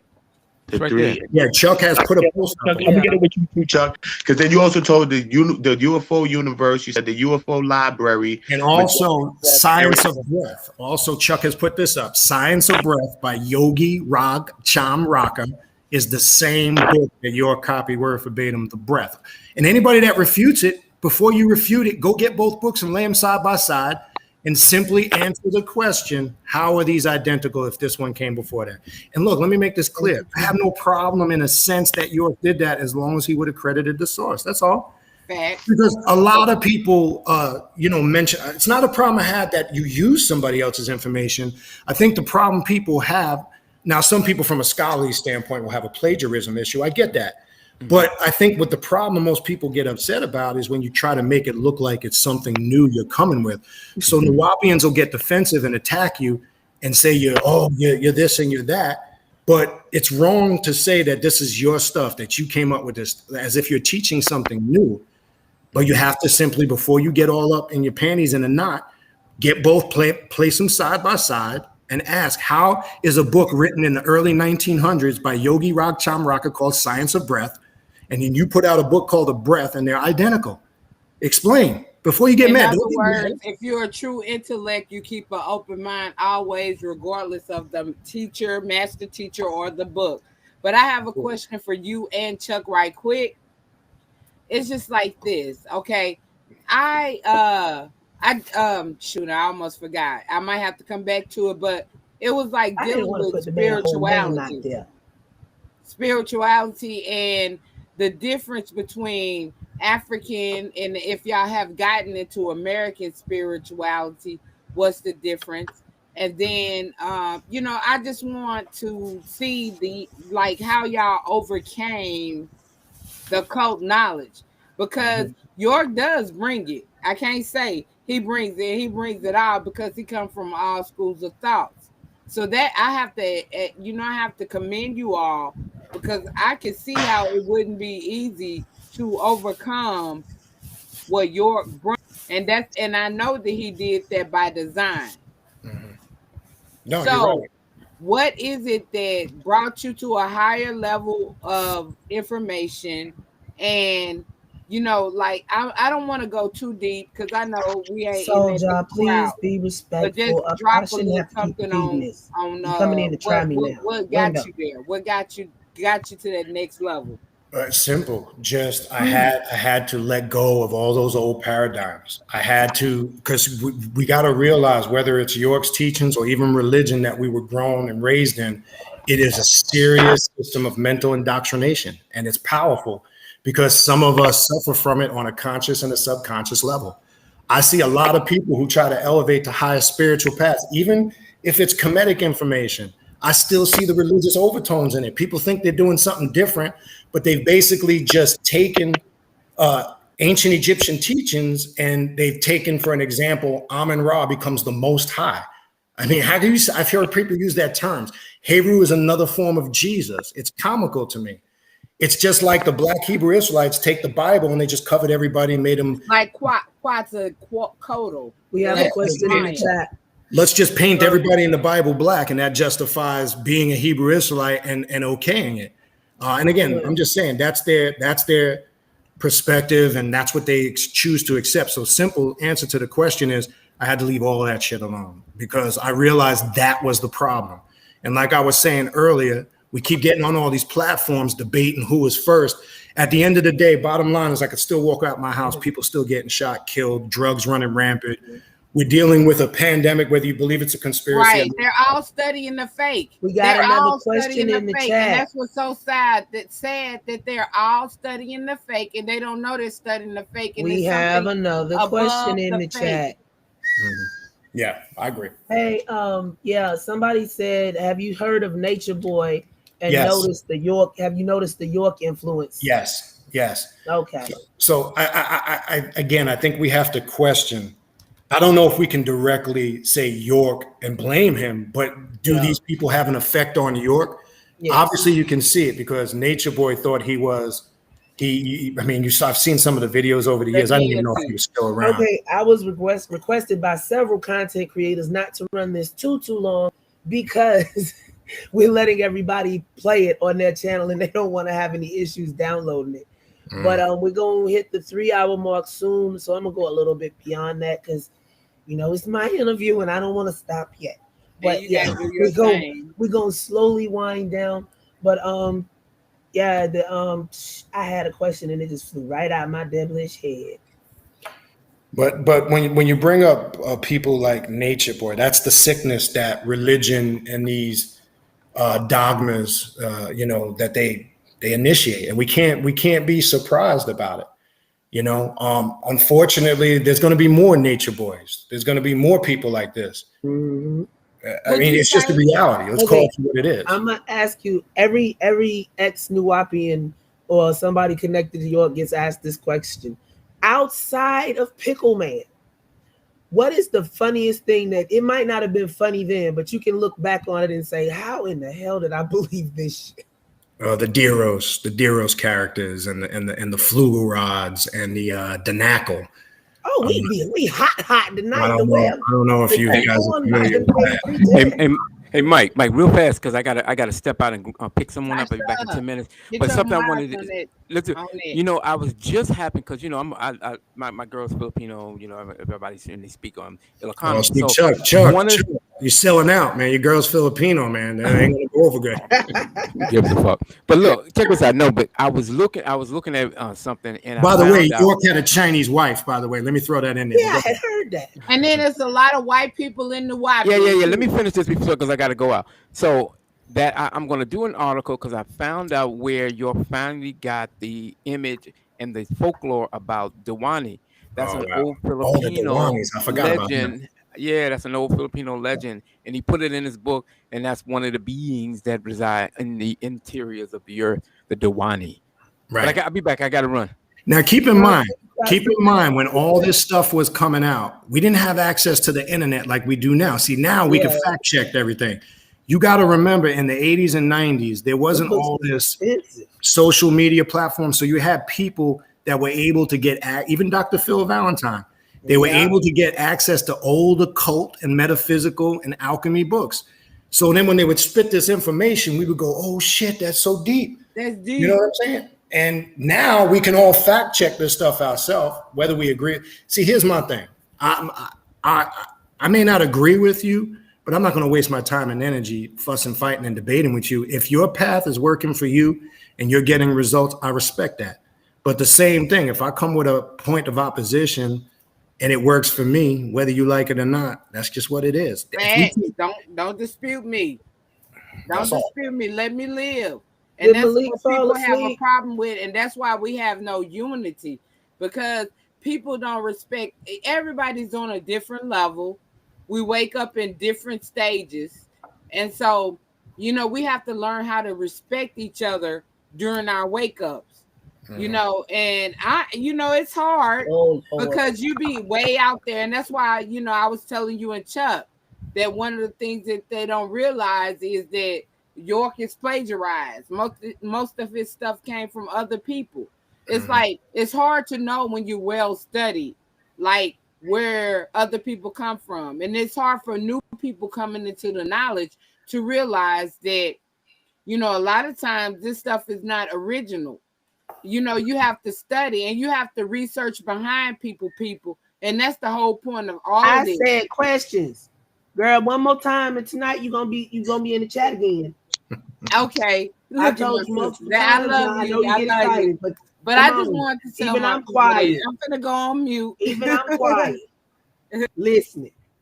But Mike, come to my channel though, because I'm finna drill you, and it's gonna be all good. You know what I'm saying? Good right there. That didn't sound comfortable at all. That sounded alienish. We got young Pharaoh around here with the Renum spoons. God. And not none of that. Not floating somewhere at the bottom of the chat. And it's too weird tonight to be talking about stuff like that, honey. Somebody said, did you read the journalist Susan Palmer's 2016 book called Nuwubian Nation? No, I have not. I've heard about it, but no, I have not read it. Have you read Bill Osinski's book on Godly? You have a copy of that. I've read that. How accurate was that to you? He did fuck up with a lot of the names. Some of his doctrine references are off. You can tell he got some secondhand information. But as far as his point with the molestation, I think that's the more important thing. But some of his references to the doctrine were very inaccurate. So I can attest to that. Part of it, the way he spelled some things was a little bit out of whack. But the timeline and some, the history of the case and some of that to an extent, the way he explained it was off, but the gist of it, there's obviously some truth there, knowing what you know now. But yeah, I've read that book thoroughly. Okay. Do we have any? Moses, I'm sorry, I got a brownie in my mouth.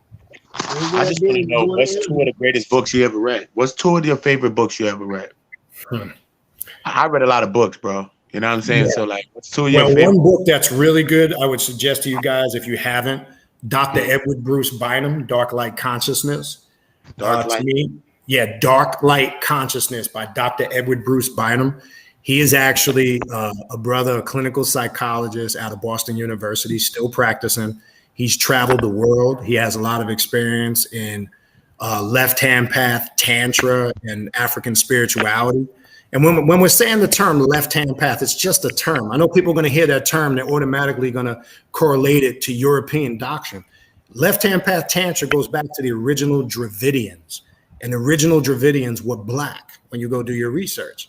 See, a lot of people, what they think the occult is and all these things that I'm talking about, that's why I say if you go to my channel, some people probably not going to, vibe with it. And that's okay. I really don't care. I'm going to check it out. I'm going to check it out, bro. Please don't send me emails wanting to fuss and fight and debate. It's either for you or it's not. It's not. It's cool. But my whole point is that book there, he breaks down so much stuff in there, so many different paths. He talks about the breakdown of neuro and neuromelanin. He also talks about how each individual has the same capacity to create the same amount of brain melanin. But when we're talking about the physical melanin, obviously that's a different story. And even he breaks down in there something that Dr. Jewel Pookrum taught about, how if you're dark skinned, you actually need more sun than somebody who is fair skinned or light skinned, because you absorb more melanin and you need to be in that sun more. So why have they taught dark skinned people to hide from the sun, whereas somebody fair skinned like myself only needs to get small amounts of sunlight to replenish that neuromelanin? Dr. Bynum goes into all that. He confirms a lot of the stuff Dr. Jewel Pookrum has talked about for years in regards to melanin. I don't think so. Say it again. Oh, I was talking to Sat. He said, did you say you knew Leah? Yeah, I do know Leah.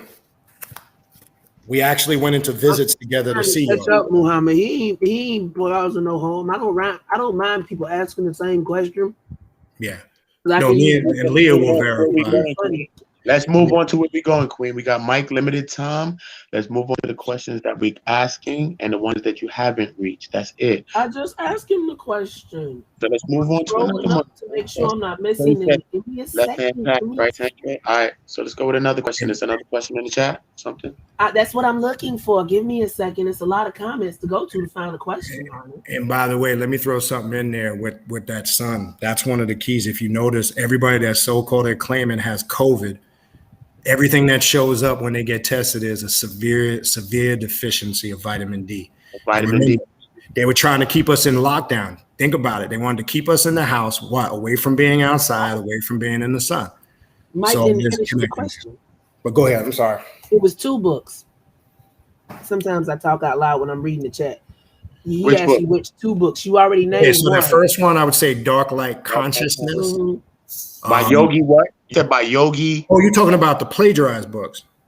No, Uda just asked you what would the 2 top books be that you read. Okay, yeah. That first one, Dark Light Consciousness by Dr. Edward Bruce Bynum.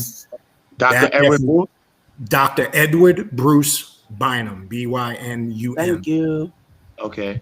That is a great book for those that have not read it. Another, I would say, influential book, which to me is more of an occult book, probably a little more unorthodox. Any books written by, I know Brother Panic has mentioned some of his work, Don Webb, The 7 Faces of Darkness.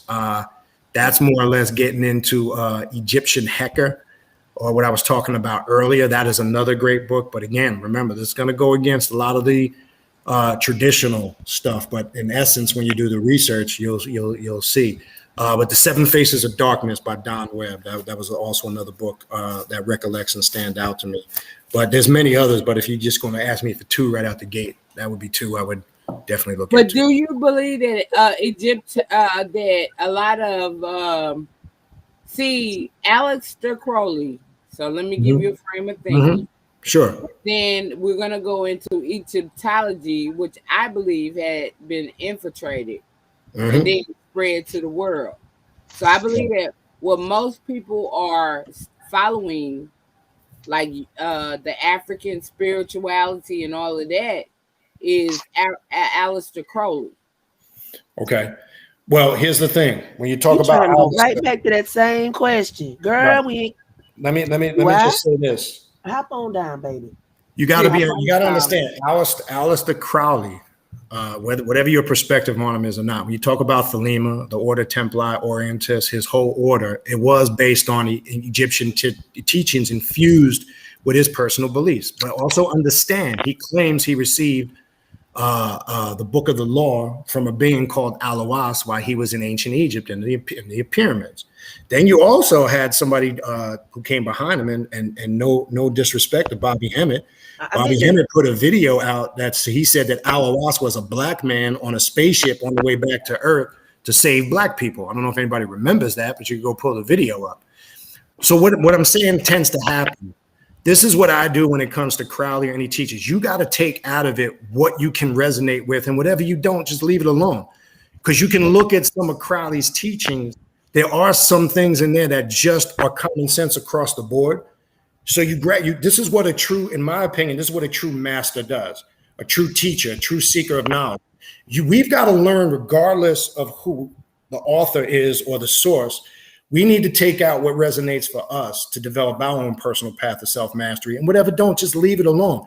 Not everybody's going to agree with that, because everybody needs to be defined in some ideology. I don't care about any of that. So there are some things with Crowley I can resonate with. Not all. There's some shit I think is just completely ridiculous. And so I'm in agreement with you. But really, when you look at Crowley and you study his degrees, he basically was highly influenced by Hermetic philosophy. It's obviously in there. All you got to do is read his stuff. But your perspective on it, it's personal, whether you agree with it or not. That's where you got to make your own choices. But yeah.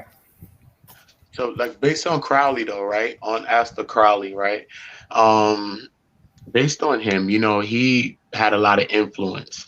He also had a lot of influence in a lot of parts of the world, music, all of that, the Beatles and many great artists like that as well, right? So you said you do agree with some things and you don't agree with some. Right? That's how anything is in life, right? But could you say something that you did agree with when it comes to Crowley, be it little or big, whatever it is, something? Right. When he said the main thing that I agree with Crowley, your will, that's the law. Your will, right? That's what the book of law is about. Do thy will, right? That is the true law. What does that mean? Be your own master. Be your own God. Be the ruler over your own spiritual sovereignty. So we all walk around talking this shit. I'm a god and I'm a goddess. But what does that really mean? It doesn't mean something spooky. It means be in control. To be a god or a goddess means you have made a conscious choice or decision to control your spiritual destiny, not follow somebody else. So that's what Crowley, to do thy will is the sole rule of the law. That's simply just. You really can't help yourself. I put you on mute. You asking questions in the back chat. I can't. Girl, just drop down for the night and give Mike your email and ask him to come over, please, baby, please.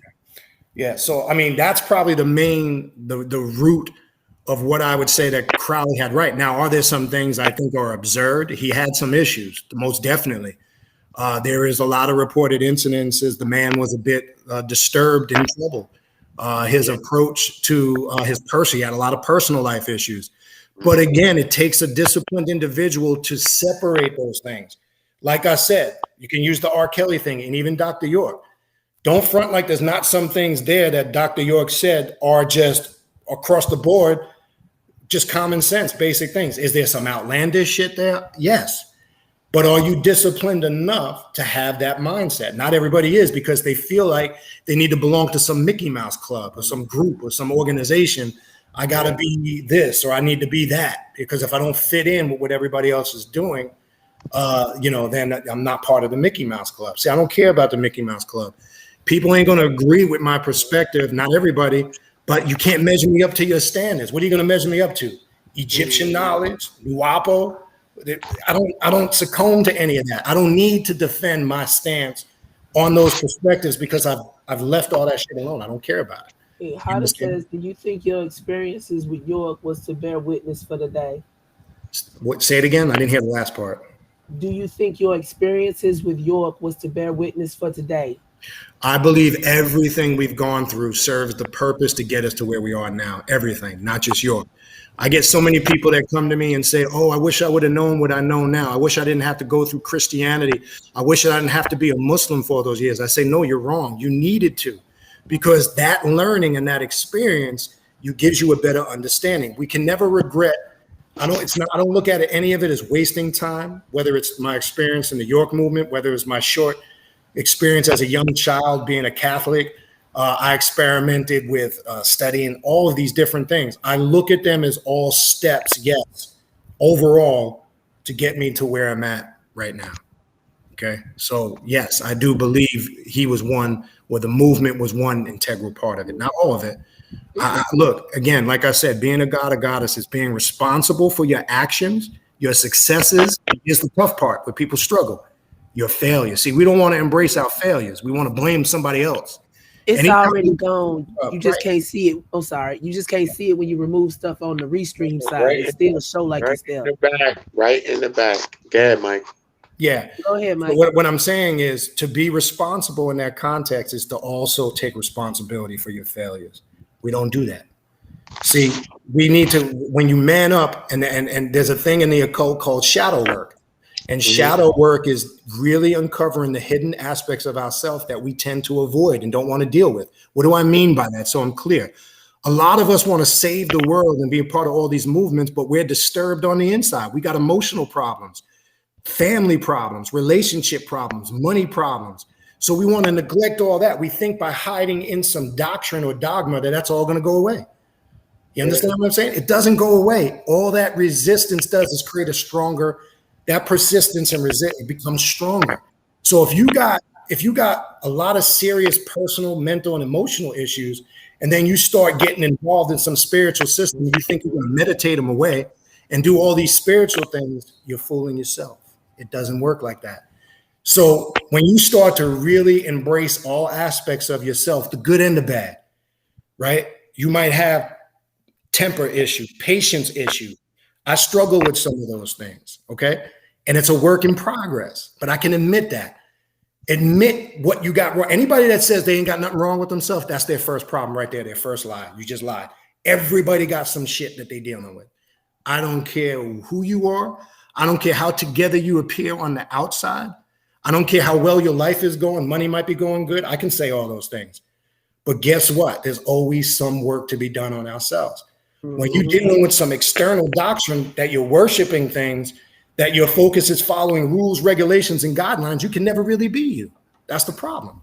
So you must get rid of all of those things first before we can grow. That's my approach. Is it going to work for everybody? No. But I look at all those experiences, to that question. That's a great question. I look at all those experiences as necessary steps to get me where I'm at now, most definitely. That's real. But look, like being that you study like different ways of life, right? Because the normal ways of life or religion that a person would follow would be like Christian or Baptist. Like my mom was like a Baptist and stuff like that, right? But when you start to venture out into other ways of life beyond like God body and stuff like that, when you start to understand stuff, because like my page is called One Community, Kemet, being the Black Land. I named it that because I wanted to build a Black land on the internet, right? A Black place that we can go, not just based on just Kemet, right? The meaning of it, right? But we tend to get romanticized things like Kemet. But after being a part of something, a person that was highly into Kemeticism and things like that, because you know, when you start practicing like rituals and things like that and all these things, right? How do you feel about people practicing ancient religions in the present day right now? Because like a lot of us are going, like people want to be like believing in Egypt and Kemeticism, right? Some people practice the religion, the rituals, some people don't. But a lot of times now, like if a person got dreads and this and that, now they preaching this and that, now they got some followers now.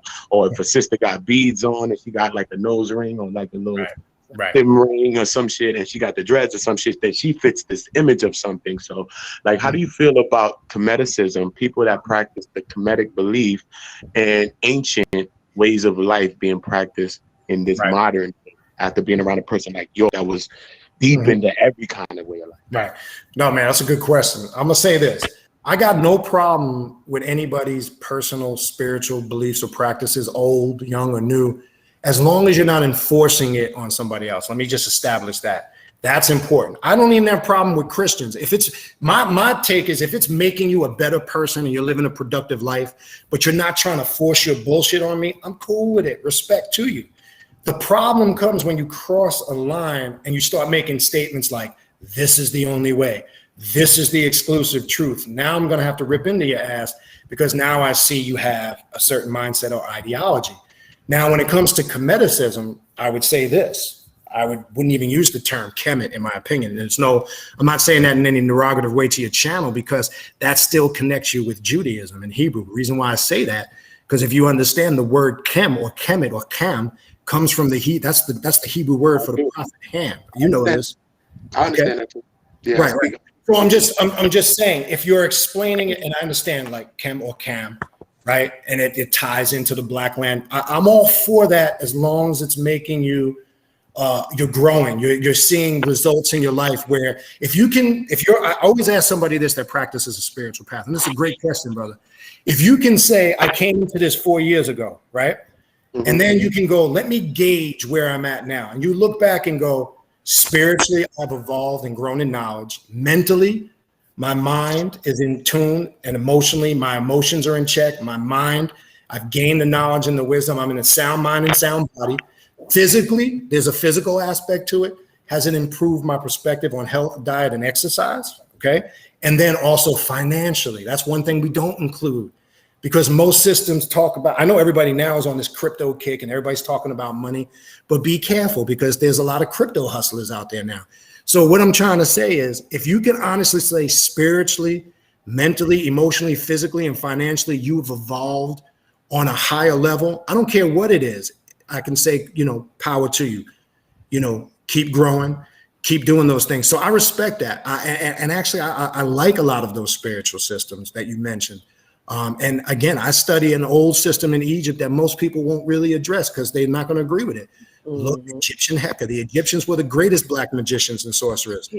The coming forth. I had a question. Magic. I mean, you need to understand that, but nobody wants to talk about it because we want to talk about Horus as the sun, and Horus when he sun comes over the horizon and Horus walks on the water. Fuck all that shit. I don't care about none of that shit because none of that is going to do anything for me to help me grow.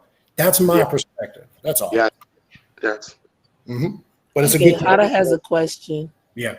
She said, very few people have experiences of being in a cult. When did you realize that you were in a cult? Man, that's the question I was waiting for all night. That's the question I was waiting for all night. I was waiting when somebody was going to ask that. Yeah. Here's how it happened for me. I got so tired of all the deceptiveness and fuckery that was going on. And then really and I'm going to tell you how I had my aha moment, literally. It was an aha moment, but I can tell you the things that led up to it. I started to see the deceptiveness in the case. I uncovered things that we've been talking about all night. I started to see how York pitted people against people in visits. If you were in a visit, he would talk shit about people that weren't there. And then word got back to me, he would talk shit about me when I wasn't there. All these things were a culmination, and I got up. I remember, I was still in New York at the time. This was 2010, early 11. I woke up, sat up at the edge of my bed, and I said to myself, I can't do this no more. That was it. It was a buildup from all those moments. And I remember the night before, I was at a lodge meeting in Brooklyn Bookstore, and Mentu Hotep, who some of you guys know as Sadiq, was running the store at the time. Mm-hmm. And I remember he had asked me to come to sit in the East as a past master, which I did. And I remember as the meeting was going on, it started to turn into Charlie Brown. Wah, wah, wah. That I zoned out and everybody sounded like Charlie Brown. Wah, wah, wah, wah, wah, wah, wah. That's when I realized I'm not here spiritually, mentally, and emotionally anymore. I can't do this. And then that next morning I got up and sat up. And I remember that feeling I had in my chest that I can't do this no more. That's it. I don't want no part of it. Because it was going against what I personally stood for. And that's it. And like I said, I want to make this clear. I ain't got no animosity. I made these conscious decisions to be a part of that organization for years. Okay. So I don't hold York responsible or anything, but I also made a conscious decision to leave. And people just got to understand that in my case and other people who have a similar situation like me. That's it. It's that simple. We don't need to make this complex. People always, oh, you left. Oh, why is it everybody that left? All of a sudden now you got a problem with Dr. York.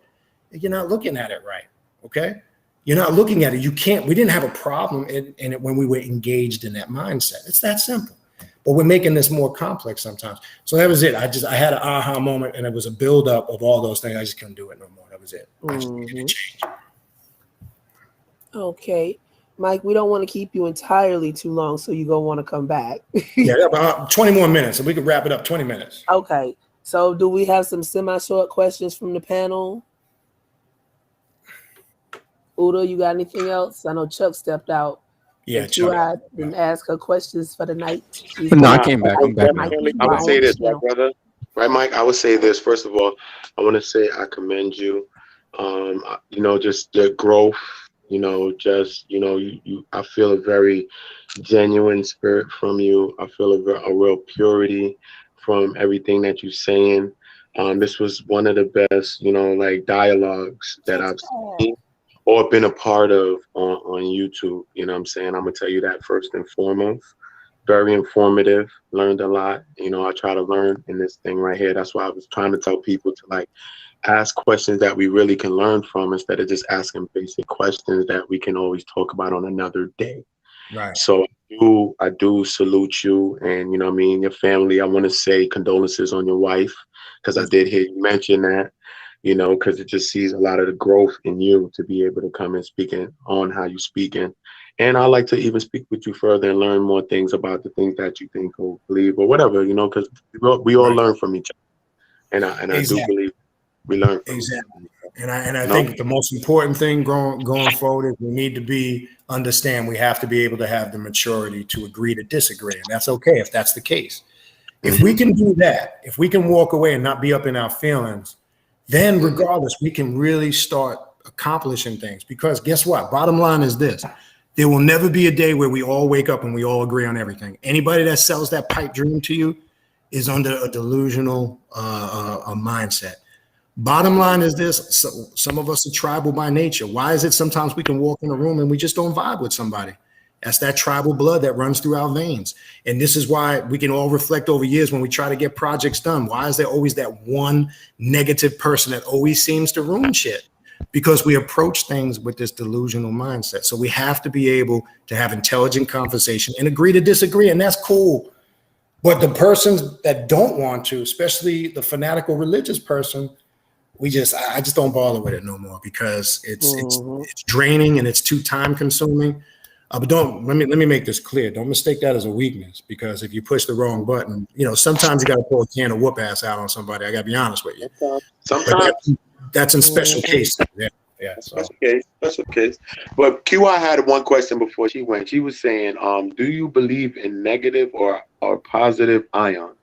Great question. Now, here's the thing. First of all, I don't believe in anything. I believe only in what I can confirm as a reality to me. Now, let me explain.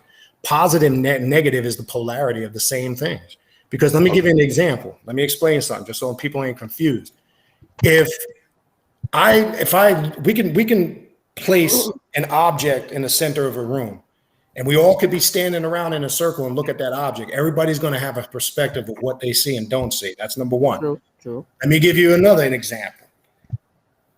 I can make a statement about morals where I can say, for an example, what I said earlier, right? I said, look, pedophiles, I believe, should be castrated, shot, and killed. Then somebody can come along and go, that's negative because that's committing murder, right? So here we get what I'm basically saying. Positive and negative is a matter of perception. What is that perception based on? Based on your level of knowledge, learning, and spirituality is going to affect your perception on what you're describing as positive and negative. Now, if you go into the Kabbalion, the 3 initiates, the 7 principles of Tahuti, read the polarity. It breaks down that those are just vibrational degrees of the same thing. I don't believe in any positive and negative is perception, just like this whole devil God concept that we're still all struggling with. I'm not going to get into that tonight, but really there's no difference between the two. That's getting into a whole nother ballgame. That's opening a whole nother can of worms. All we're looking at is polarities of the same thing. And based on how our perception and understanding of that, based on our upbringing, our spiritual path, if we are influenced by religions and dogmas, that's going to affect our perception of what we are classifying as positive or negative. This is why people argue. This is why you can't talk to certain people, because I have no problem with them having their own perception, but I have a problem when you have a problem with me having my own perception. That's all. So when we say positive and negative ions, to me, that's a matter of perception. because I do believe you need both of what we're labeling positive and negative, because what we're labeling as, see, when you work magic, even in ancient Egypt, the Egyptians taught a good black magician, spiritual sorcerer that the ancient Egyptians were, knew how to tap into that aggressive energy when need be. It's not, energy is just something that can be manipulated. And a good spiritualist knows the who, when, how, and why, how to use it, when, and when you might need more lighter or more laid back forces or spiritual energies that they call positive. So to me, that's personal, and it's a matter of perception, how you perceive things, because that's going to affect your upbringing. All those things affect. So my question I always point to, truth is personal. Is there such thing as the undisputed absolute truth? Only until you raise yourself to the realization of it. Nothing is a reality until you confirm it for yourself. Point blank. I don't care what anybody says, because somebody can spit a fact and they say this is truth. It's a fact. Well, if I haven't raised myself up to the realization of it, it's not a fact or reality to me. You understand? Until I have that experience. I may never have that experience, but until I get to that point, then I can actually agree, because I've had a similar experience. So if somebody comes out in any of these groups or movements and says, I speak, we got everybody on YouTube now that's channeling. This thing cracks me up. I spoke to the ancestors. You didn't speak to my motherfucking ancestors because you ain't giving me no names, right? When the pandemic came out, everybody was experts. It's the 5G. The 5G is what's causing mutated cells in the body that's creating the pandemic virus. The ancestors told me about the pandemic, but how come the ancestors didn't tell you it was coming before it came?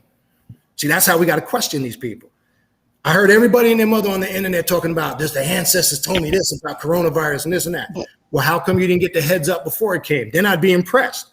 Then I'd say, you on to some shit there. I agree with you. Where's all the 5G people now?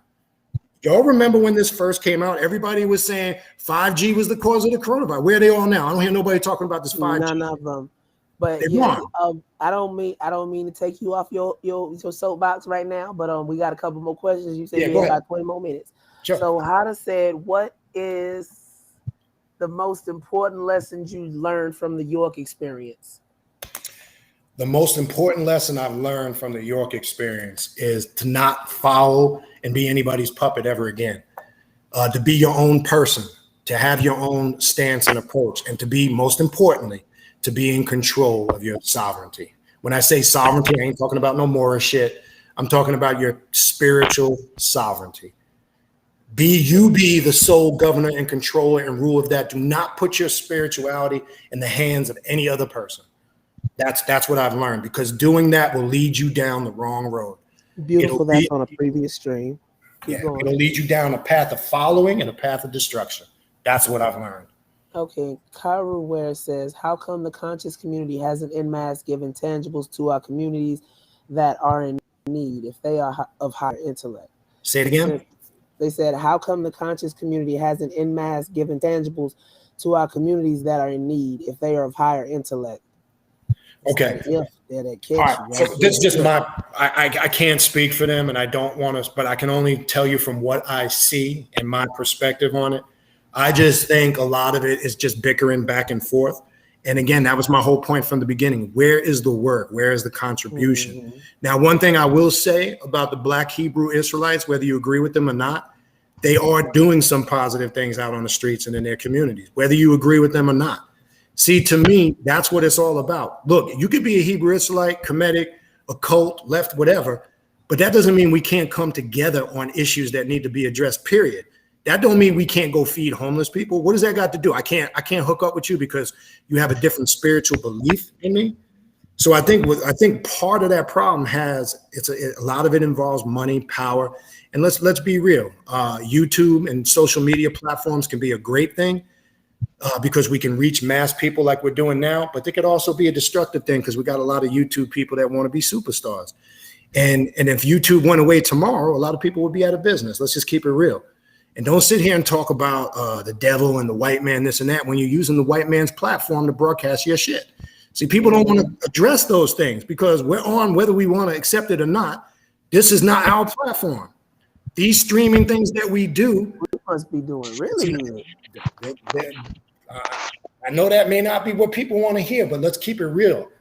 And the bottom line is, I think what's caused a lot of those things to the question is greed, money, power, selfishness. When you talk about giving tangibles in our communities that are in need, let's say such as going to areas where they need food, helping the homeless, drug infested communities. I've always said this for years. They need to have community centers, more career centers to show these young people coming up how, whether it's education, career, job fields, show them how they can do that. These are tangible things that's going to help people. But no, we're more concerned on having debates and arguments over the Hebrew Israel, the Hebrew doctrine, and to me, that's all just a waste of time. But that's the reason why there's more problems, because everybody's got an agenda. Everybody thinks that their doctrine is right. My doctrine is right. And I'm going to go all out to have an argument and a debate with you to prove it. To me, that's why we're not getting the tangibles, the things that we need. There's nothing there of substance. And let me say this. This is important, okay? You can't help the whole world and everybody else if you can't help yourself and you're not right yourself. That's why shadow work is important. So if I'm all fucked up in here and in here, how in the world am I going to go out in the world and save the world and help everybody? Think about that for a minute. We don't do that. We think I think a lot of it is tongue, to be honest with you. A lot of it is tongue. That's just my perspective on it. But I can't speak for quote unquote every conscious movement. And I'm not going to try to do that. That would be wrong. Thank you. Mm-hmm. Let's see, are there any more? Who are the current top most popular Nuwubians? Like it's a game show. I don't know. To be honest with you, I'm outside. The only Nuwubians I affiliate with are ex-Nuwubians right now. And it's small, like Brother Marcus Mays. We stay in touch a little bit on Facebook. Brother Chuck, we stay in touch here and there. I'm pretty much out of that circle. I don't really mess with anybody in that circle. And again, I'm gonna tell you why. In part of my shadow work, I had to realize you have to address things in your life that need to be cut off completely. That's fact. I had to look at my social circles, things I was doing in life. And when you start cutting off dead weight and dead things you're doing, guess what? All doors open up for you. Finances, money, opportunities.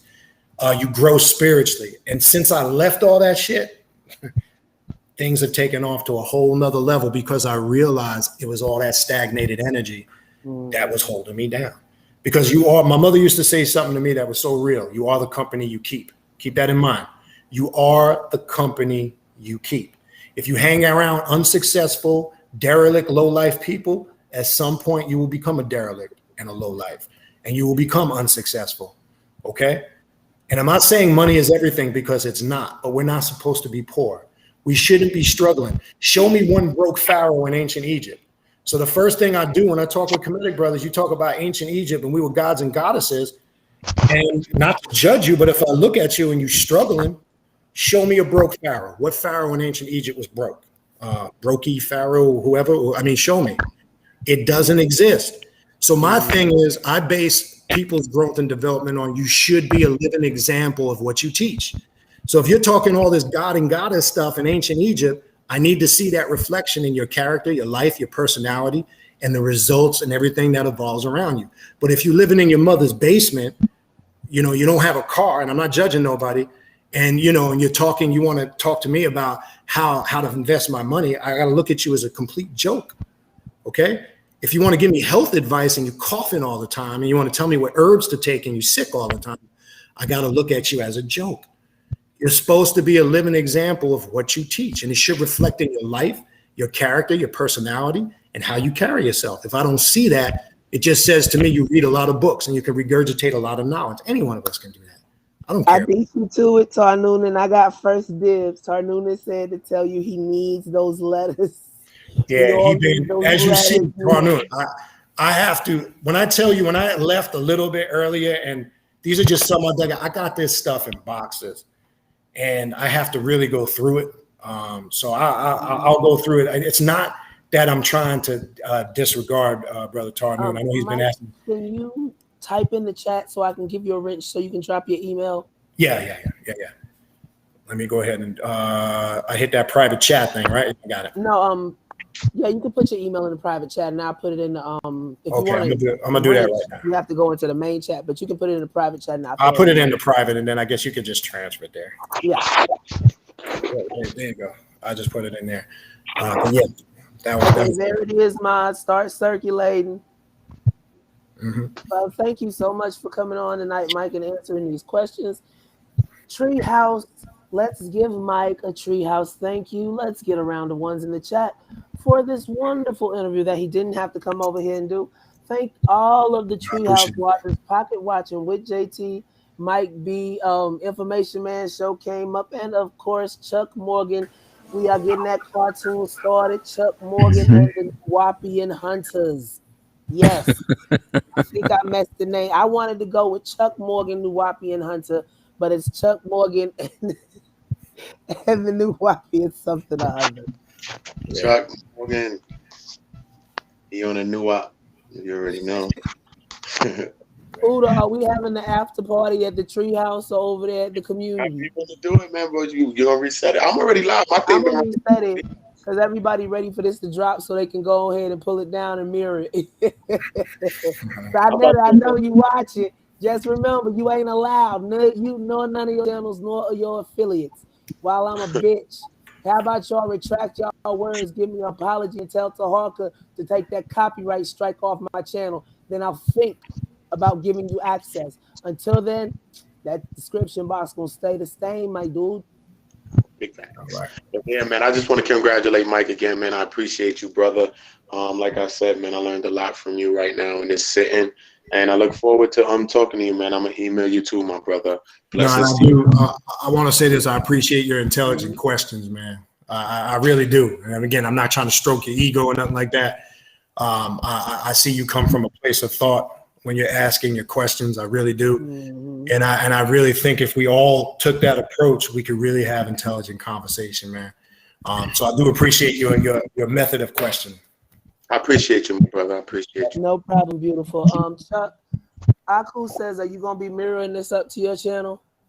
Which I think the question is yes, but you know, yes. You in the chat. Okay, I forgot. You in the chat. Of course. All right, man. You guys have a good night. Enjoy the rest of your week. I'm gonna go ahead and end this one here, but don't nobody leave that want to stay for the after party. Chuck, are you staying for the after party? Actually, I got a house full of people and getting ready to have dinner, but I'll be on later on when I go to work. So at noon, and if you want to jump up, that's cool. But yeah, we're gonna end this here for now. Thank you again to our guests and panelists tonight. We had Pocket Watching with JT, Chuck Morgan, and the Information Man Show. This is Trip C's Treehouse, where we always keep things swanging, and we out, and we'll be